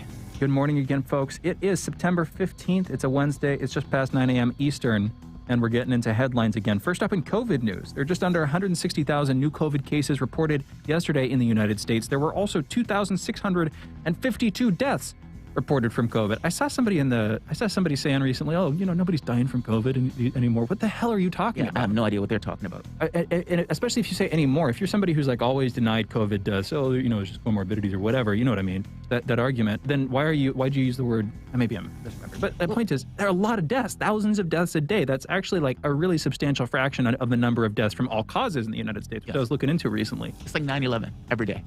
Yes. I mean, almost. It's like, I don't, look. Well, people, not every day. Not every day, but you know what I mean? Like, we're at 2,600. At one point, it was like 5,000. At one point, I think we were 2,600 yesterday. I think there was 3,000 people that died on 9/11. But you get the point. Yes. Like, there's a substantial number of people that are basically dropping dead every day. Look, if you, I get that the person may not want the vaccine, but you can't pretend like this doesn't exist, or that the people aren't dropping dead, or that many people are getting ill and everything else. You can take that risk, but don't lie to yourself. Yes, I hear you. Let's keep going on. This also comes as one out of every 500 Americans has died from COVID. That is the 662,899th death. That gives America a toll reportedly equal to 0.2% of the population. And that's, again, if you do the math, that's 1/500th of the number of people in the country. Which is significant. If it starts to feel more tangible as that ratio rises, and it's screwed up that we're still having a conversation about this stuff a year and a half into this. They should have got this knocked out so much earlier on. This was all said it so many times, can't say it enough. This was bungled from the beginning here in the States, and arguably definitely not just here in the States, but you clean up your house first. Definitely bungled horribly from the beginning in the United States. A U.S. Army official stated yesterday that soldiers who refuse to comply with the vaccine mandate could face suspension or be discharged. There was always the option for those with serious medical, religious, or administrative opposition to refuse the vaccine, but those who did not put in a request for this might face serious repercussions. That's the inevitable result of a mandate, I think. In national news, Governor Gavin Newsom will not be recalled as California's governor. 62% of the votes, up to 63.7, I think I saw this morning, recorded no when asked if he should be removed from office, giving a comfortable margin for the Democrat to stay in power. The Department of Justice submitted an emergency order late last night to temporarily restrain injunctions on Texas's abortion ban. This is just another step in the Biden administration's attempt to combat the new law in Texas and the decision by the Supreme Court to uphold it. A comedian, Norm Macdonald, died of cancer yesterday at the age of 61. He had suffered from the disease for nearly a decade. Famed comedian, former cast member of Saturday Night Live, had a droll and somewhat absurd sense of humor and told great stories. And my brother, who called in a couple of minutes ago, I think for the first time to the show, ever, I think, he got me into Norm Macdonald a couple of years ago. We'd watch him occasionally, we'd talk about him, and we were talking about it yesterday, and it's sad. It's definitely sad. Dan Quayle reportedly saved democracy last year by acting as a sounding, it could have been 2019 as well, by acting as a sounding board for Vice President Pence during the last days of Trump's administration when Pence was considering supporting Trump's bid to reject the election results. This comes from a new book by Bob Woodward, Peril, in which Quayle is said to have repeatedly pushed Pence to not back Trump's claims of election fraud. Pardon me, not 2019. It would have been last year. I'm being dumb. Yeah. Could have been this year as well. The beginning days of this year, late last year, in the lead up to January 6th, which is when all this stuff was going on. It just made sense of time got swooped. Also related to that book, Peril, General Mark Milley admitted yesterday to being so concerned about President Trump's mental health that he made several secret calls to a top Chinese general, assuring him the United States would not launch a nuclear attack against Beijing. Milley told General Li Zucheng just 4 days before the 2020 election that, quote, "We are not going to attack or conduct any kinetic operations against you," end quote. Republicans hit this move hard last night, calling it nothing short of an act of treason. And by the way, we had a great conversation about this, not just a short one at the beginning of the show, but with Scott Ritter. A great conversation from 8:15 to 8:45 last hour, who was saying, it's not treason in his opinion, but he should be court-martialed on it if it's true. If what Bob Woodward's saying, he's going outside his duties, he's basically doing something that a president should be able to do, co-opting president's authority by telling his Chinese counterpart, we're not going to strike first, which is, from a game theory standpoint, you don't want to do that. If you say we're not going to strike first and you have any hint that the other party might strike first, then you're basically giving them the green light to strike first. Yeah. And then your response is going to be delayed inevitably. That's just not the kind of thing you give away, technically. Not to mention civilian control of the military, and it basically usurps it. Yes. Him and the other generals making the choice saying, come to us first. Yeah. Yeah. Yeah. It was a good conversation. It was. In South Carolina lawyer Alex Murdaugh is being accused of arranging another man to kill him earlier this month, so a son of his could collect on a $10 million life insurance policy. This comes almost 3 months after Murdaugh's wife and adult son were found shot to death on the family's hunting property. The murders remain unsolved. After surviving gunshots from the scheduled drive-by, Murdaugh admitted to asking Curtis Edward Smith to kill him. Smith was arrested on assisted suicide and insurance fraud. Murdaugh has yet to be charged. Let's come back to this, because you wanted to earlier. That's interesting. That's a weird story. It is, yeah. In international news, the head of the European Commission, Ursula von der Leyen, has called for the EU to have the power to intervene militarily without the approval of the United States, asking, quote, "What's the point of the most advanced forces in the world if you're not going to use them?" End quote. Referring, pretty sure, to Afghanistan. One of Poland's most powerful politicians, Jaroslaw Kaczynski, the head of the ruling Law and Justice Party and the country's deputy prime minister, said that the country's future is in the EU, but that Poland will also remain a sovereign country. This follows rumblings from politicians in his party that triggered a response from EU officials who accused the party's leadership of seeking to withdraw from the union. Deputy Prime Minister Kaczynski said, quote, "There will be no Pole exit. It's a propaganda invention that has been used many times against us. We unequivocally see the future of Poland in the European Union," end quote. But with its own sovereignty somehow. I want to come back to this one too. Last night and today, both North and South Korea tested ballistic missiles hours apart. Thankfully, they didn't collide, although that would have been pretty fireworks for fish. South Korea's President Moon Jae-in stated the weapon is meant to help South Korea deter external threats, a clear reference to North Korea. This, of course, follows North Korea's, I believe it was a successful test, or it was an announcement of their 960 mile range ballistic missile system that they were developing, which is a couple of days ago. Something like 950, somewhere around there. I might be getting the specific numbers a little bit wrong, but a couple days ago they came out, significant advance in terms of their range. These new tests both followed that, of course. In tech news, TikTok is issuing new features aimed at helping users' mental health after a study by Facebook found that Instagram could be contributing to eating and other disorders. Features include more view discretion warnings and guides to help users interact with content posted by those struggling. Austin says the second feature is a horrible idea. And with that, those are our headlines. You're listening to Fault Lines with Thomas and Stranahan. I'm going to go into this, but Austin, can you please come in for just a second? We'll see. A minute. The Baudrillard thing. Yeah. This is nerdy, but for fans of The Matrix. So The Matrix is... Simulacrum? Yeah, simulacra and simulation. Yeah. Which I always pronounce, that's the title. I always got that wrong. Simulacra and simulation. The directors, the Wachowski brothers, then sisters now, directors of The Matrix, had actors read a couple of books. Mm-hmm. One of those books was this one, Simulacra and Simulation. I can get into what it means briefly, but I didn't realize the author of that book and one of their prime inspirations rejected categorically. Hated the movie, said it was abysmal. Yeah. And basically said it was because they completely misunderstood where he was coming from. Yeah. They treated it like Plato's cave. I'll get into it, but basically, Plato's cave, this idea is that we're stuck in this cave. Everything that we see and experience effectively is like an illusion. shined on a firewall with puppets dancing by our masters effectively, and there's a way to escape the cave. And this is his idea of the forms. You escape the cave, you see the true reality instead of the illusions that we've been given or whatever. That's basically what the Matrix did. But he was more of a copy of a copy of a copy of a copy. Like, whatever the original thing was. It is lost. It's lost. It is completely lost. And that's the thing. In the Matrix, the idea is you can get out of it. That's the whole point. Baudrillard said you can't. With how suffused we are with media, it almost reminds me of Marshall McLuhan. The medium is the message. That was who Alexandria Ocasio-Cortez was quoting in her tweet.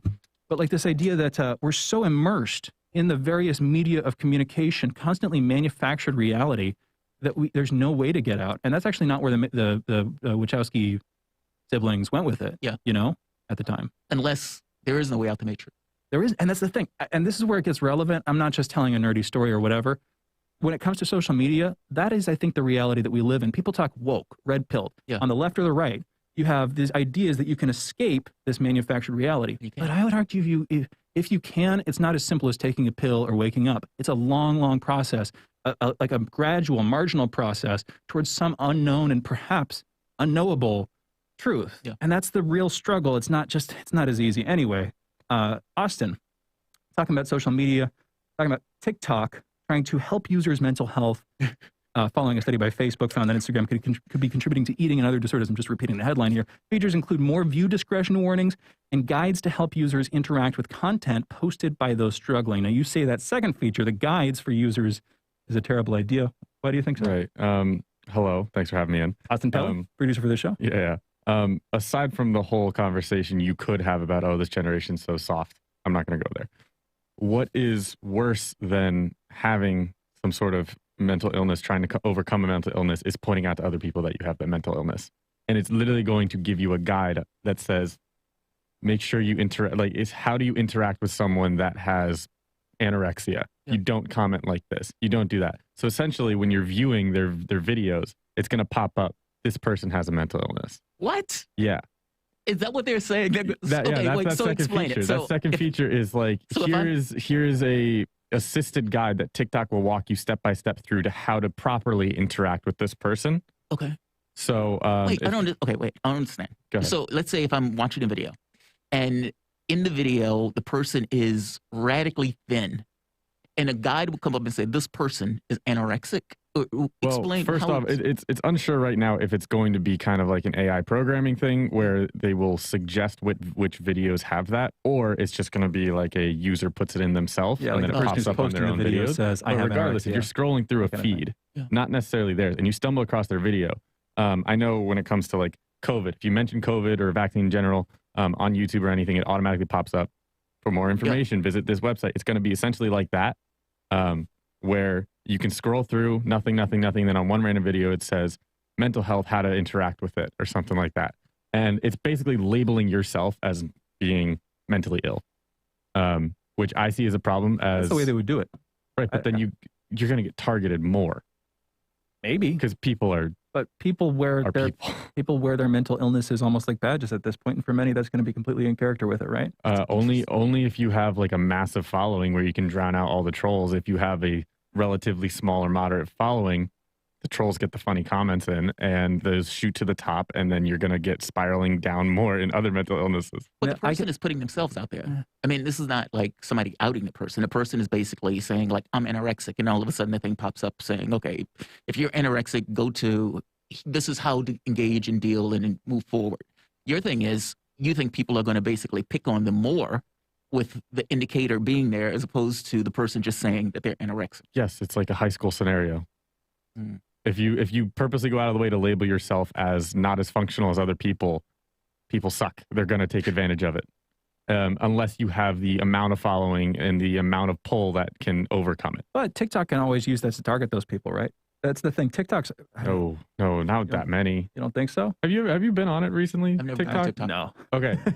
It is like full of trolls. And you know how the internet is. It's when you have that anonymity, people just are relentless. Yeah. And so like they make jokes that, oh my goodness, it gets crazy. Like you make 9/11 jokes, you make frequently anorexia and anemia and stuff like that. The thing is, but they're putting themselves out there for that. Like it's not like but maybe they're putting themselves out to be like, hey guys, you need to be sensitive around me. Yeah. and then people are going to flip that. But they can do that anyway. It's like TikTok's just giving them the ability to do something they would already want to do, right? Because they don't have to do this. It's not like I have to say I have it. Yeah, but it's going to be put in every single viewer's face that they are mentally ill. I feel this is the kind of policy where if it fails dramatically, they'll probably roll it back, and therefore it might be a bad idea, and you might be right, and I hear what you're saying, but we'll see. That's my take on it. Yeah, I think it is going to fail, or at least more harm than good. But I'll be honest, especially when it's pointed at me, I like to desensitize myself with this stuff. All the terrible things that people think up and dream up, it's like I'm expanding my sense of humanity. Is that sane, or am I crazy? Does that make sense? I don't think it's sane at all. I mean, I take positions knowing full well it's going to be attacked just so I can make sure I can take the position, if that makes sense. I mean, it's our job on some level. Like, we're awash in opinions and points of view. And if you are hesitant to give a particular opinion or point of view because you think you're going to get hit for it, well, you can't give the opinion, point of view. It's like running roughshod just for the point of being able to get hit. If that makes sense. I mean, that's the way it's like on some level you have to insulate yourself to criticism, critiques, attacks, like you said, trolls, etc. And cowardice is not necessarily the way to do it. Maybe if you have an actual fleshed out idea, a lot of this is going to be attacking personal identity. Yeah. Well, that's going to be hitting a lot harder. But even then, they're putting themselves out there. Can't we make ourselves stronger? That's the thing? It should be your choice. I personally often choose to I like it because it's like, okay, you're exposing a genuine insecurity inside of me that I feel the need to confront. If all you're doing is showing me the way, this is a weakness of mine. If that's all you're actually doing, then thank you. I can adapt. That is a very nice old school way of thinking, because in modern progressivism, it is I need to be careful of your feelings instead of you growing from whatever insecurity. Totally, you have. but I think that's the path I choose. If they want to choose this other path, it's up to them, right? Right, but then it's guiding the viewer into I find it exhausting to have to tiptoe around everyone's mental illnesses, and because at some point, grow skin, thick skin, at some point. I'm not saying I'm not discounting mental illness, but if you're putting yourself out there, then you should be able to take it. And I think that a lot of people won't be able to. Because ultimately, I think that if there's a point to having trauma, it should be to overcome it in some way, not to get mired in it. But of course, that's a whole conversation. I don't think there's a point to trauma. It's just, if there's a point to trauma, if there's something we can get from it, it's not getting stuck in it. Yeah, it's moving past it or producing something from it. That's my point. If there's a point to it, ideally, you can try to grow past it. Exactly. Anyway, let's turn a little bit philosophical. Yeah, I've never been on TikTok. I've never, I know talk of with it. Talk with the misfits. They love their TikTok. Actually, really? No, just Bob. Just Bob. Michelle stays away from any scrolling things. She can go. That's probably wise. I can see that too. Austin Pelly, thank you for joining us, producer for the show. Good talking. Thanks for having me. And we're closing this segment out. We'll be back in a minute speaking with Joel Siegel, talking about the $3.5 trillion bill, currently stagnant in Congress, has been stagnant in Congress for a long time. We're going to be getting his take on it, seeing if something's coming, if it's turning soon. And we're going to see some action, what that could look like with budget reconciliation, constant pushback from within the Senate. This whole conversation we'll be having with Joel Siegel, a progressive healthcare activist, on the other side of this short break. You're listening to Fault Lines with Thomas and Stranahan. Be right back. Fault Lines. 24 hours a day, 7 days a week. We give you the most essential information out there. Radio Sputnik, telling the untold.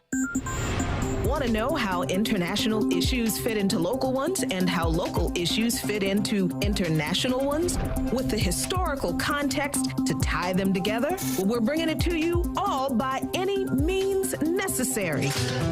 Tune in weekdays from 2 to 4 p.m. Eastern Standard Time to hear me, Jackie Lukman, alongside my co-host, Sean Blackman. By any means necessary, your guide to connecting the social, political, and economic movements shaping the world around us.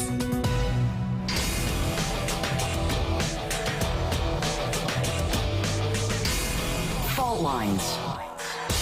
Welcome back to Fault Lines on Radio Sputnik. My name is Jamarl Thomas. I'm joined with my co-host, Shane Stranahan, coming to you live out of our station in Washington, D.C. If you guys live in the area, you can catch us on radio at 105.5 FM and 1390 AM. We're also in Kansas City at 102.9 FM and 104.7 FM. If you guys are digging what Shane and I are putting down, whatever platform you're consuming this content on, give us a like and share that audio or video. If you want to join in on the conversation, you can do so with a chat, a tweet, and of course, you can reach us by phone at 202-521-1320. That is 202-521-1320. Your engagement helps make this show what it is, so definitely don't be shy. And let's keep this show going. We've had a really good show up to this point. Well, let's get into the reconciliation plan. Basically, Joe Biden's agenda. And this goes in two parts right now. You have one budget reconciliation plan. This is, I believe, $3.5 trillion. And you have another plan that is, I believe, a little bit more than $1 billion. One is bipartisan. The other one is basically done entirely through Democrats.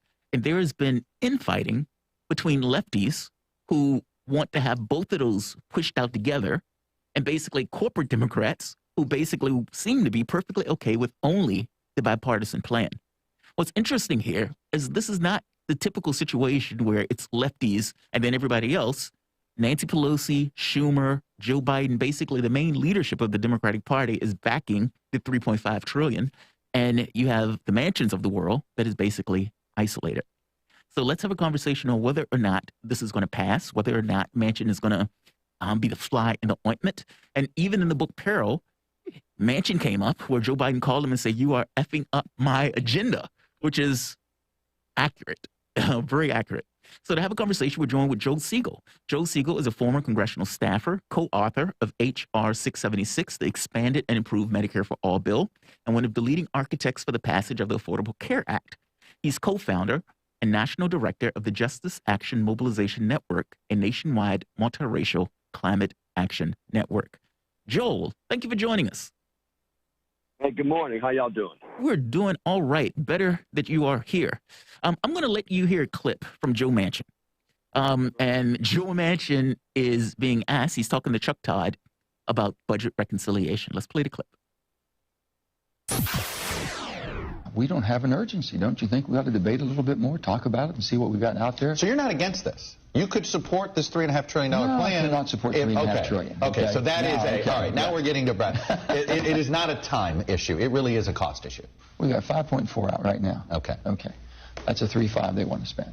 Over 8 or 10 years, depending on what. 3.5, but still, yeah, it's going to be based. It's going to be a lot more than 3.5 over 8 or 10 years because it'll continue. All those programs will never come off. They don't even scored out that far. Mm-hmm. But with that being said, that's a social reform. I'm just saying that we should be looking at everything, and we're not. And that we don't have the need to rush into this and get it done within 1 week because there's some deadline we're meeting, or someone's going to fall through the cracks. We've got child nutrition, all the things I want to make sure that children are getting taken care of, that people are basically having an opportunity to go back to work. We have 11 million jobs that we haven't filled, 8 million people still unemployed. Something's not matching up there. And with that being said, we have people talking all the time that we can't find help, or there's a reason for that. We haven't found out. So what should they? So what would this bill look like if you were writing it from scratch? Well, if I was writing it from scratch, I'd be looking at, first of all, adjusting the tax code. I've always said that. I said basically the 2017 tax code was weighted unfairly to the wealthy. We need to change that. That's why I agreed to go to reconciliation. But I'm not going to go to a situation I'm going to shoot myself in the foot and not be competitive globally. I think the corporations should be paying. There shouldn't be anyone escaping not paying their fair share. I think the IRS should be able to do its job. All of those things. But when you do all that, Chuck, realistically and honestly, what does that spin off without going in debt? So does he understand that he is on the outs in this conversation, that basically the party has lined up against him on this, and not just lined up against him on this, they understand that whether or not they get these bills passed is going to be a determining factor in whether or not the Democrats retain the House and the Senate, for that matter, potentially even the presidency in the next election. Meaning he is really putting his thumb in Joe Biden's eye here in regards to what Joe Biden espouse or says that he wants to get accomplished and what the other leadership of the party is backing. What is your thought on this? I mean, what is going on in his head for this very particular thing? And how far do you think he's going to push this? Because Sanders and many of the other ones have been very clear. If one doesn't pass, neither is going to pass.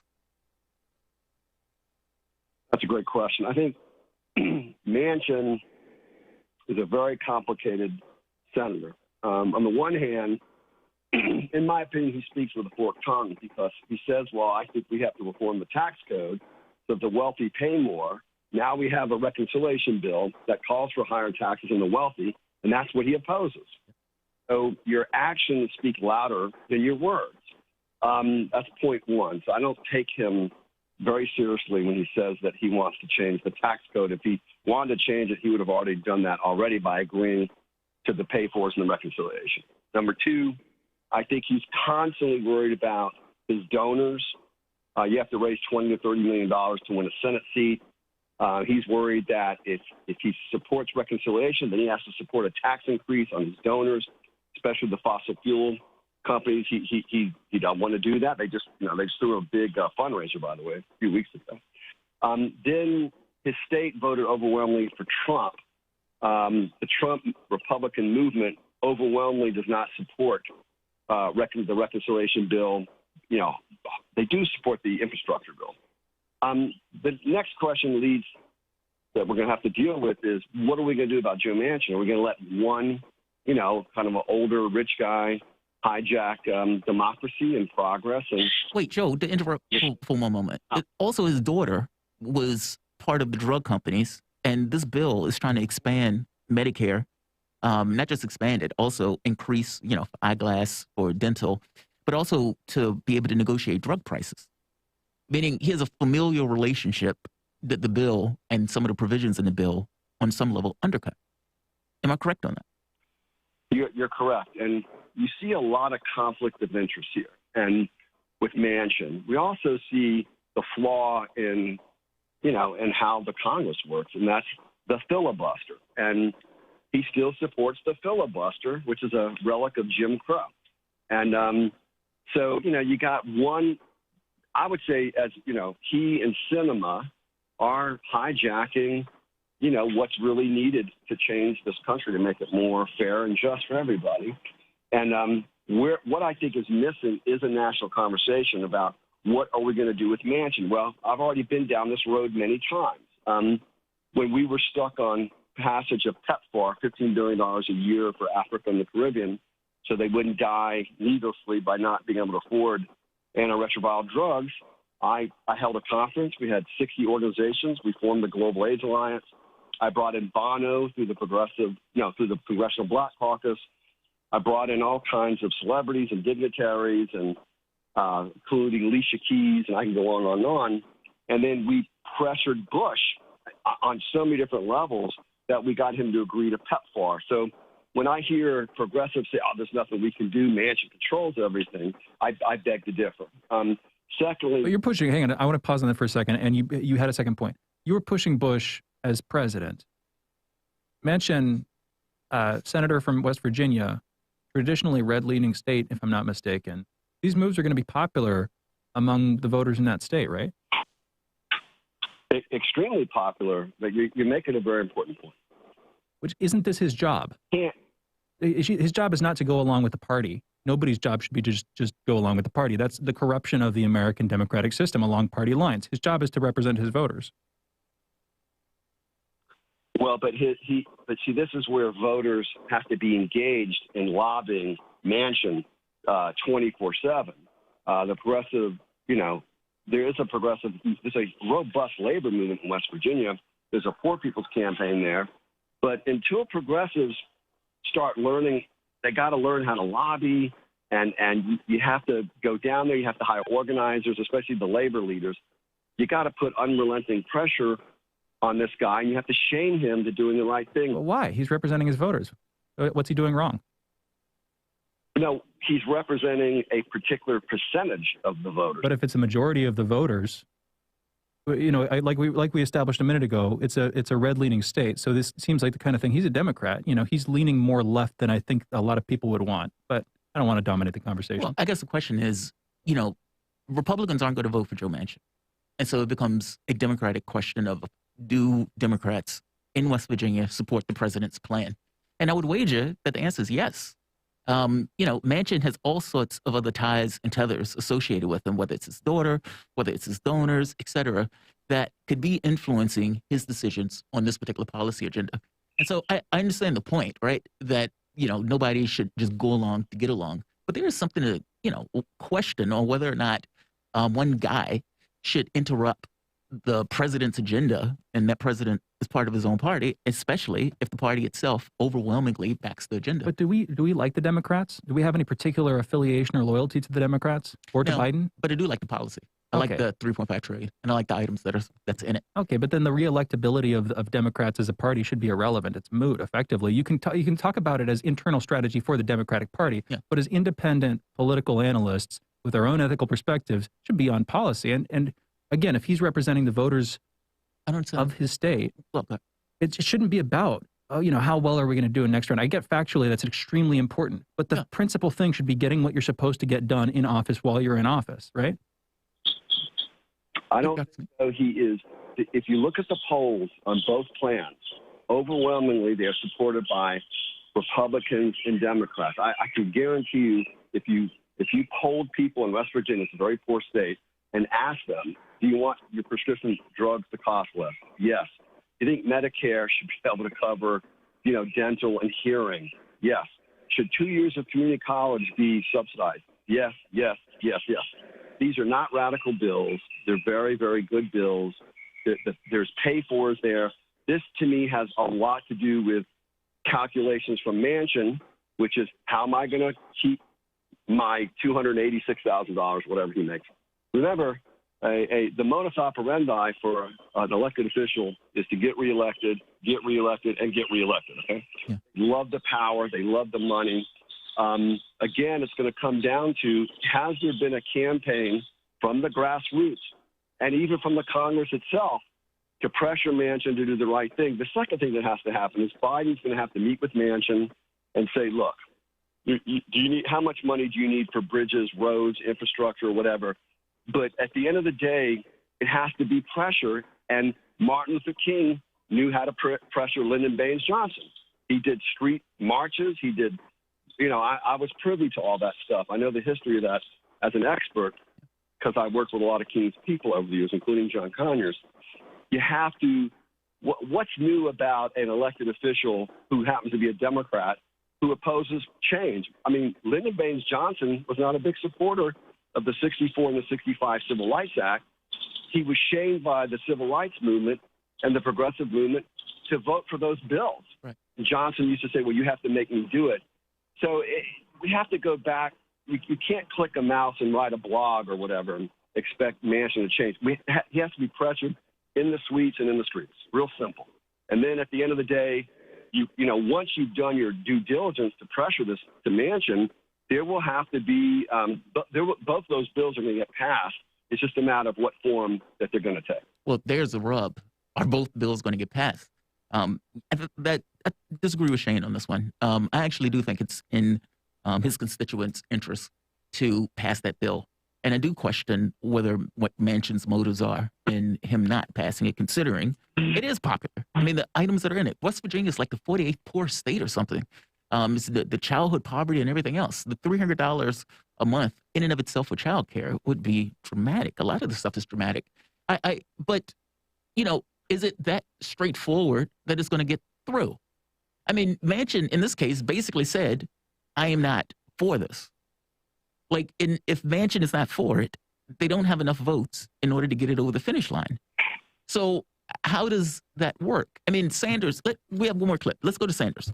Sanders basically kind of made this point of it'll be, it will be a sad day if neither one of these plans go through, meaning that the bipartisan bill is tethered to the reconciliation bill. And if you don't pass one, neither one is going to go through. Let's play the clip. But is no bill, let's say, Senator Manchin wouldn't put a timeline on it, but he's come out for about $1.5 trillion in the reconciliation bill. Is no bill better than $1.5 trillion? Look, what the issue is here is when you have an overwhelming majority of working families in America who want us to do that. When you got the president, when you got over 90% of the people in the House, over 90% of the senators want to do it. The real question you should be asking is it appropriate for one person to destroy two pieces of legislation? Look, Joe Manchin has the right to get his views heard. He's a member of the United States Senate from the great state of West Virginia. He has to sit down with all of us and we'll work it out. Now, we did, as you know, we had the same exact problem in the American Rescue Plan, which to my mind was enormously successful in getting us out of the economic recession that took place as a result of COVID. And Joe Manchin and others are going to have, the Republicans are going to have to say, well, why are we not extending this $300 direct payment that working parents are now receiving? Do we want to really rescind that when we have cut childhood poverty by half? So I don't think that Joe wants to do that. I think we're going to work it out.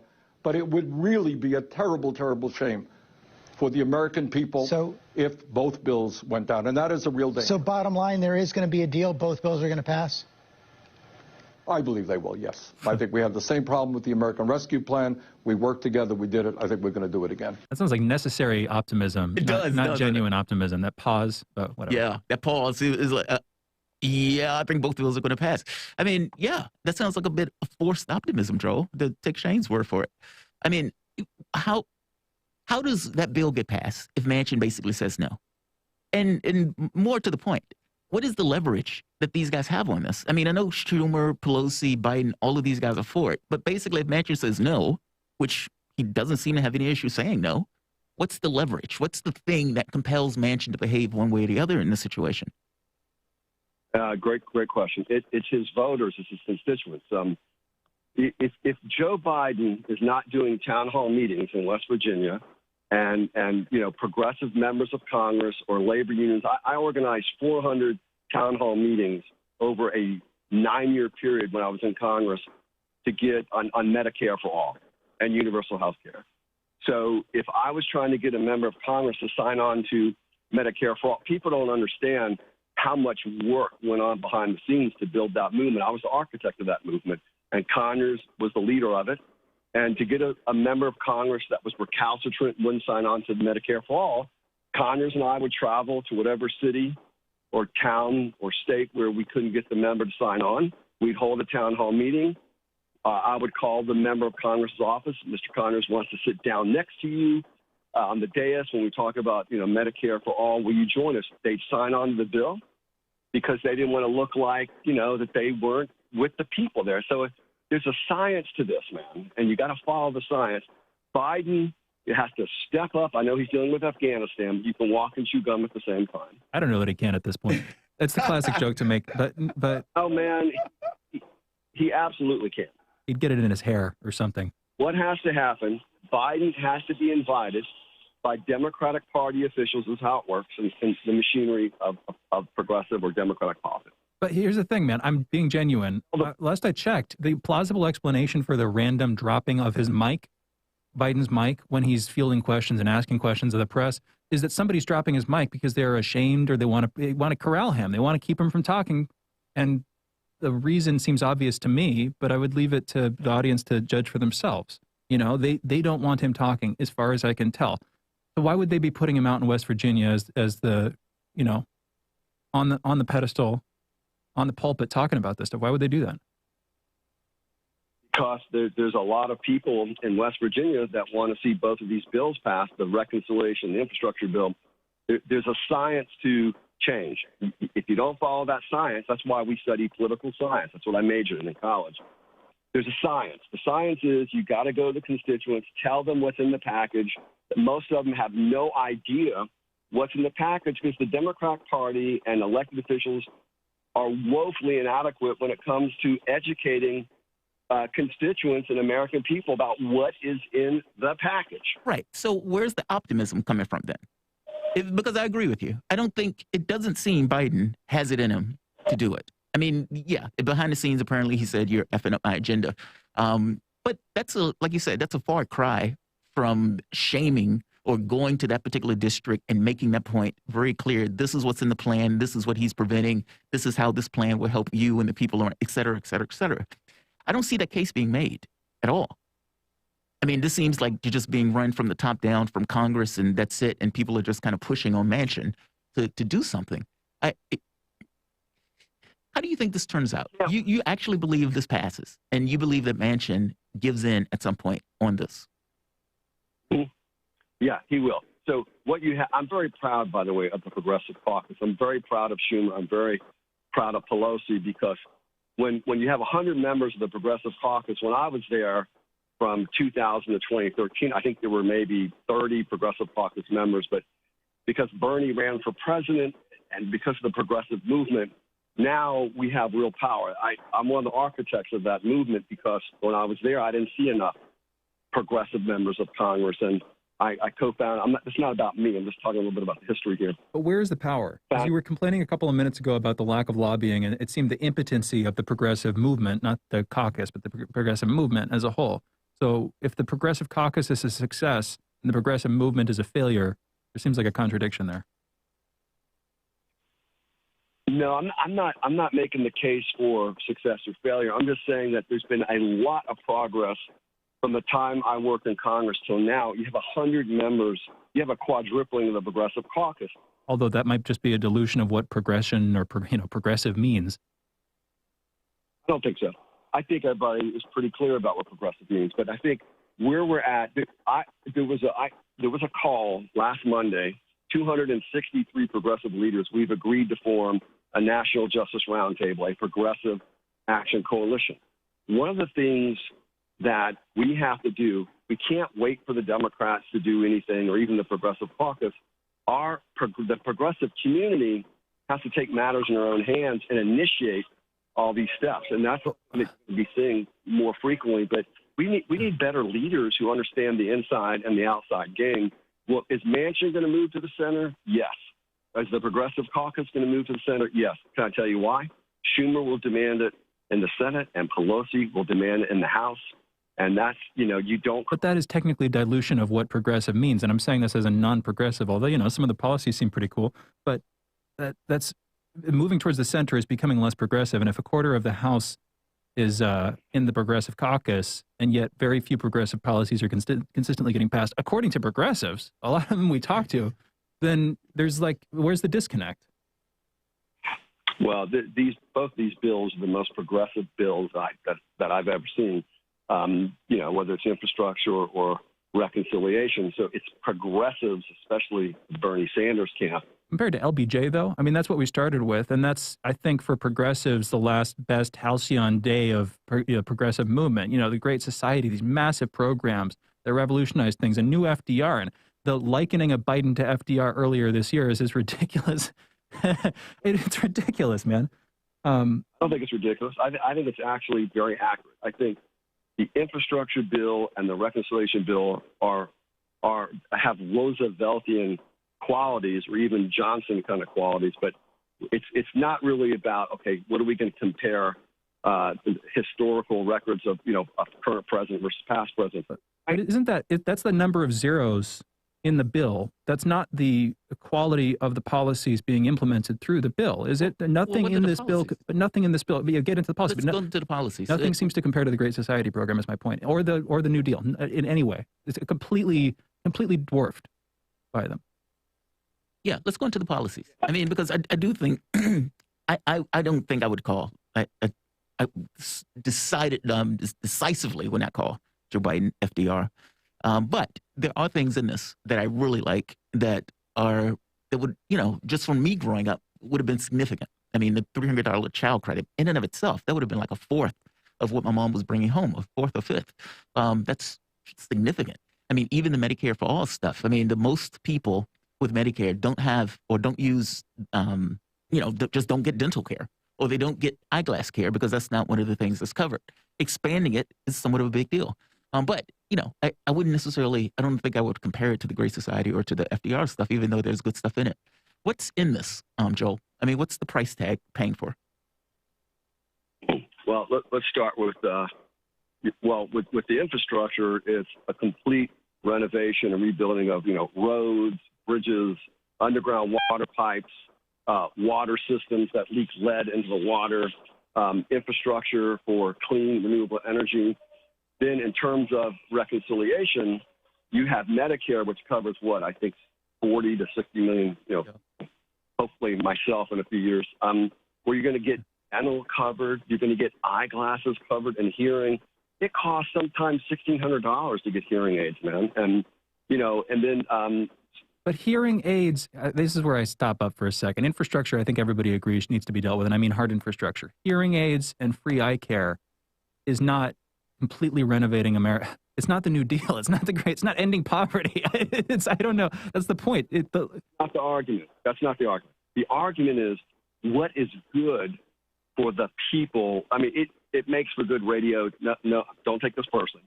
You know, it makes for good kind of radio chatter, whatever, or pundit chatter, because you want to compare New Deal or Great Society versus this bill. That's not the discussion. The discussion is how do these bills materially help the American people have a better life? And there's no doubt these are when I was in Congress, we would have never even considered 3/4 of what I'm looking at now. The question is, are we going to pass these bills? Yes or no? Yes, we will. Will they be as progressive as the Progressive Caucus wants? The answer is no. Will there be an opportunity to maybe pass similar legislation in the future? Absolutely. But you got to start somewhere. You cannot let the perfect be the enemy of the good. I remember when we were dealing with the Affordable Care Act, we progressives wanted single payer. We didn't get that. They took that off the map. Baucus took off the map in the Senate. Then I convened a meeting to try to get the public option off the ground. And Senator Lieberman, the senator from Aetna, said no. So we said, okay, let's pass the Affordable Care Act, which was very difficult, by the way. We got it passed. 20 million people got coverage. Is it perfect? No. But as someone who grew up uninsured, it's a hell of a lot better than dying and suffering like I did most of my life being uninsured. Similarly, you have the same situation here. But the question becomes, how do you get the best bill possible? The Democrats have got to be invited by the Democratic leaders in West Virginia, do town hall meetings, explain to the constituents what the bills do. And once they see how much it's going to benefit them, then they have to be ignited and they have to lobby Joe Manchin. That's not happening. Now, I'm sorry, but that's ridiculous. That's irresponsible. Who do you blame for it? I would blame whoever isn't. I hate to blame. I'd like to educate more, but it's not. I can't say I'm going to blame as much as I'm. So then it's nobody's fault. But then who should work on it? Whose responsibility is it? It's all of our responsibilities. It's progressive radio like you guys. I'm not moderate. That's the thing. I'm not progressive. Jamarl's progressive. I got to be honest. I would put this on Biden. It's his agenda. And if it's his agenda, he needs to be the one to shepherd this through. I mean, for example, I think we were talking once before and we asked the question, what is Biden doing in order to get that agenda through? And, especially since it's his agenda, this is his presidency and his statesman quality, whatever he wants to consider himself from the standpoint of his legacy is going to be defined here. Whether it's in this particular plan, whether it's the child credit. I mean, one of the provisions was parents won't pay more than 7% towards child care. I mean, some of this stuff is actually quite significant. And if he allows somebody like Manchin to basically kill this particular agenda, that's on him. I guess for me, that's where the shoe drops. That's where I would place emphasis. Biden. I mean, tell me if I'm wrong. I mean, tell me if you disagree. Now, let me tell you how the machinery works in Congress. You have the Progressive Caucus, the Black Caucus, the Hispanic Caucus, meet with Pelosi and Hoyer. Then they say we want a meeting with the president. Then Pelosi gets the meeting with Biden, and they got to come in there and say, look, President Biden, we're with you. However, you need to do more. We're gonna arrange a series of town hall meetings in West Virginia. We are going to invite Manchin to come. And you got to get if there's some members of Congress. I don't know if they have any Democrats in West Virginia. And then you have to do it in a way where you're not embarrassing Manchin. You're just going to say, hey, Joe, we want to explain to folks what's in the bill. In fact, we'd like for you to help explain it with us. So you can't bash him over the head, but you do have to kind of indirectly shame him into doing the right thing. You got to shame him. That's what I'm saying. You got to hold people accountable. Joel, we're running over time and we got callers on the line, so I'm going to end it here. But genuine affection and appreciation for your appearance on the show, and I appreciate the conversation too. Hope we can have you back soon. Absolutely, man. Thanks for having me. No, thank you, man. Thank you for joining us. For those listening, that was Joel Siegel, former congressional staffer, co-author of H.R. 676, the expanded and improved Medicare for All bill, also one of the leading architects for passage of the Affordable Care Act, a.k.a. Obamacare. He is co-founder and national director of the Justice Action Mobilization Network, JAM. a nationwide multiracial climate action network. You're listening to Fault Lines with Thomas and Stranahan. Coming back, we are taking your calls, 202-521-1320. Be right back on the other side of this short break. Fault Lines. Tough questions are the most powerful weapon we have. As long as you have questions, we'll keep asking.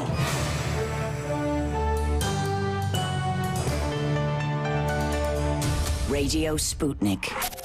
Telling the untold. Hi, I'm political analyst Garland Nixon. And I'm political scientist, author, and nationally syndicated columnist Dr. Wilmer Leon. We're the co-hosts for The Critical Hour, airing Monday through Friday from 6 to 8 p.m. Eastern Time here on Radio Sputnik in Washington, D.C.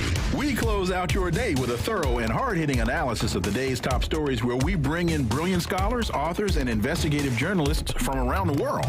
And on Fridays, it's panel time, when we do a roundup of the week's most important issues. Join us to keep up with the world's top stories. Enjoy an in-depth analysis. And have a little fun along the way. Listen to our show. The Critical Hour, Monday through Fridays on Radio Sputnik.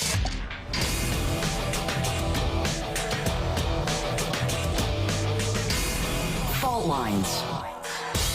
And we're back. You're listening to Fault Lines with Thomas and Stranahan. We're taking your calls, 202-521-1320. Again, that's 202-521-1320. We have Pam calling in from Arlington. I hear you have some personal experience with government-funded COVID testing. Pam? Yes, I do. I first heard about it from my daughter-in-law, and they gave a boatload of money to the counties, including Arlington County, in COVID relief, to deal with the COVID. And if we had had rapid testing at the beginning, the epidemic wouldn't have gotten so widespread. In Arlington, I personally know there's free COVID testing. There wasn't a line. They've set up these temporary structures they call kiosks. It wasn't painful to swab my nose. And I got an email about my results the next morning, which was, said I was negative, which was nice news. It was about that quick for me, too. I was in California, across the country, of course. But, anybody who's, you've taken a test, you probably had the same experience. I wouldn't say, it's not painful, but it's definitely uncomfortable. Greatly uncomfortable. They're lodging a long Q-tip type thing up your nose, which is not usually where you put Q-tips. Going to your brain or something like that. It just needs to be easier, and it needs to be faster. And no, I don't think companies should take the hit for it. So you don't have to. It's free if it's offered by the county, right? It was free. I didn't pay anything. Totally. But if they're having to do this to tens of millions of people, I don't know the exact proportion of the population that's going to be held to these rules. Companies with 100 or more employees, anybody working for them, if they're not vaccinated, just to remind people of the story we're talking about, new OSHA ruling that they're still drafting, you'd either have to be vaccinated or you'd have to get a weekly test. If that's 10 million Americans, 15 million Americans, 20 million Americans, right now, I don't want to look at our numbers, but I feel like that's going to be a significant increase in the number of tests having to be, used every week, right? Even if it's paid for, the logistics by itself is,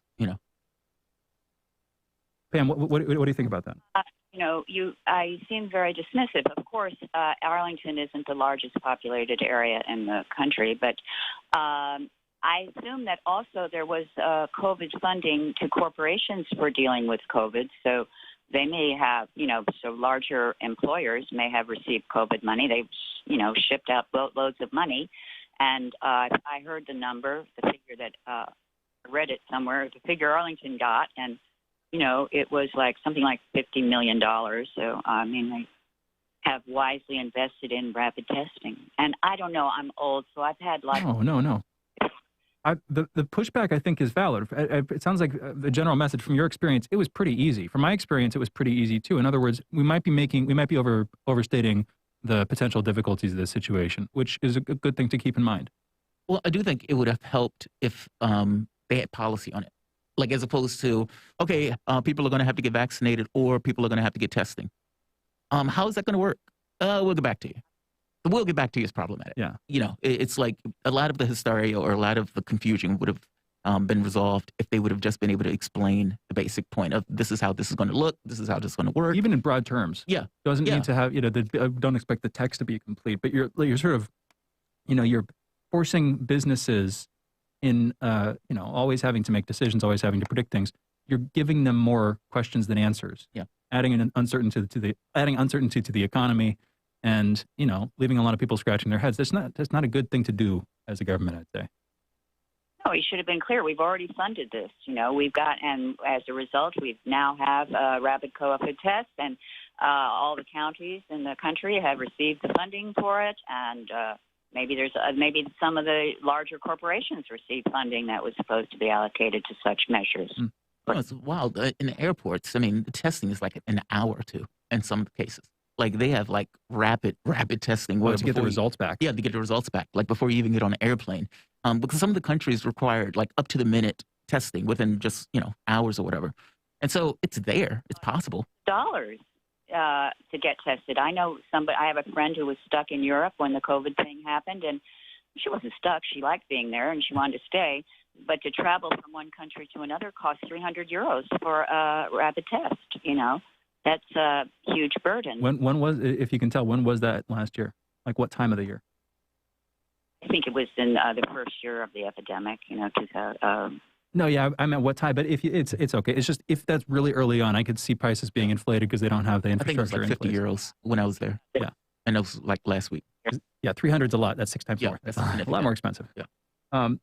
Pam? Had to do it every time you got on an airplane in Europe. So anyway, I'm just saying it might not be as bad as, it might actually work. And anything we can do to stop the spread. And, do we want to be in this limbo of economic nothingness and social nothingness for another year? No, I agree with you. Yeah, I know that's a question I ask myself too.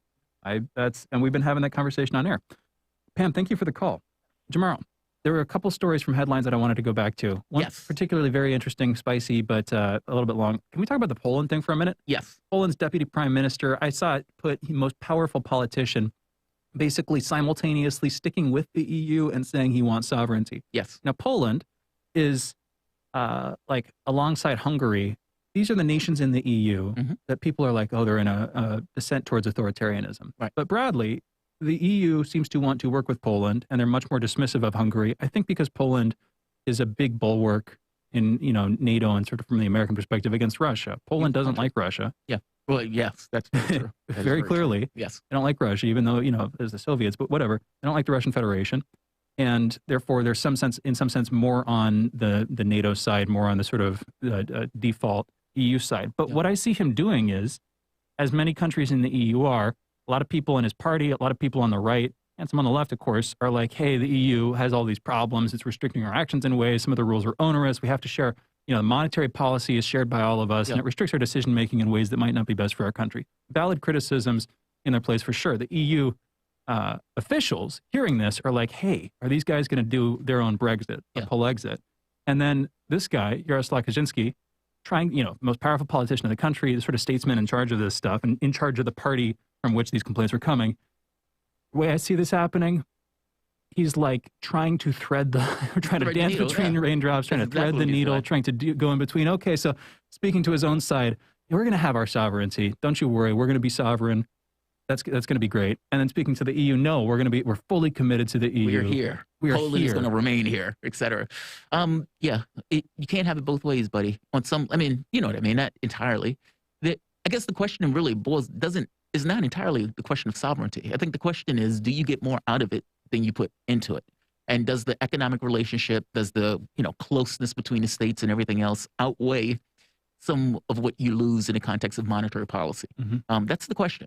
And Britain is learning the hard way that the answer may be, you might have been better off staying. But who knows? But I agree with you. I think he's trying to have both ways. I genuinely don't know. That's a decision for them to make. But he is trying to have it both ways. Yeah. And also the Ursula von der Leyen comments about basically very interesting comment. Pushing for more independence from the United States. If you put those two together, it's like multiple levels of fracturing. You can see the dissent within the EU. You can see the problems inside the EU. And then in the NATO bloc, in the international community, in these Western aligned forces, including the EU, of course, itself, there's another fracturing. It's just, I'm pointing this out. Does that make sense? Yeah, it does. A couple levels of conflict worth paying attention to on an ongoing basis. And I'm worried that, we'll see. The EU thing is a canary in the coal mine. Yes. The pulling away from the U.S. military. For 50-something years, they've been tethered to us. And she's like, yeah, maybe we need to put the brakes on that. We've got to close it out, folks. Thank you, everybody, for listening. We'll be back tomorrow morning, 7 a.m. Eastern. Another episode of Fault Lines with Thomas and Stranahan signing off. See you on the other side.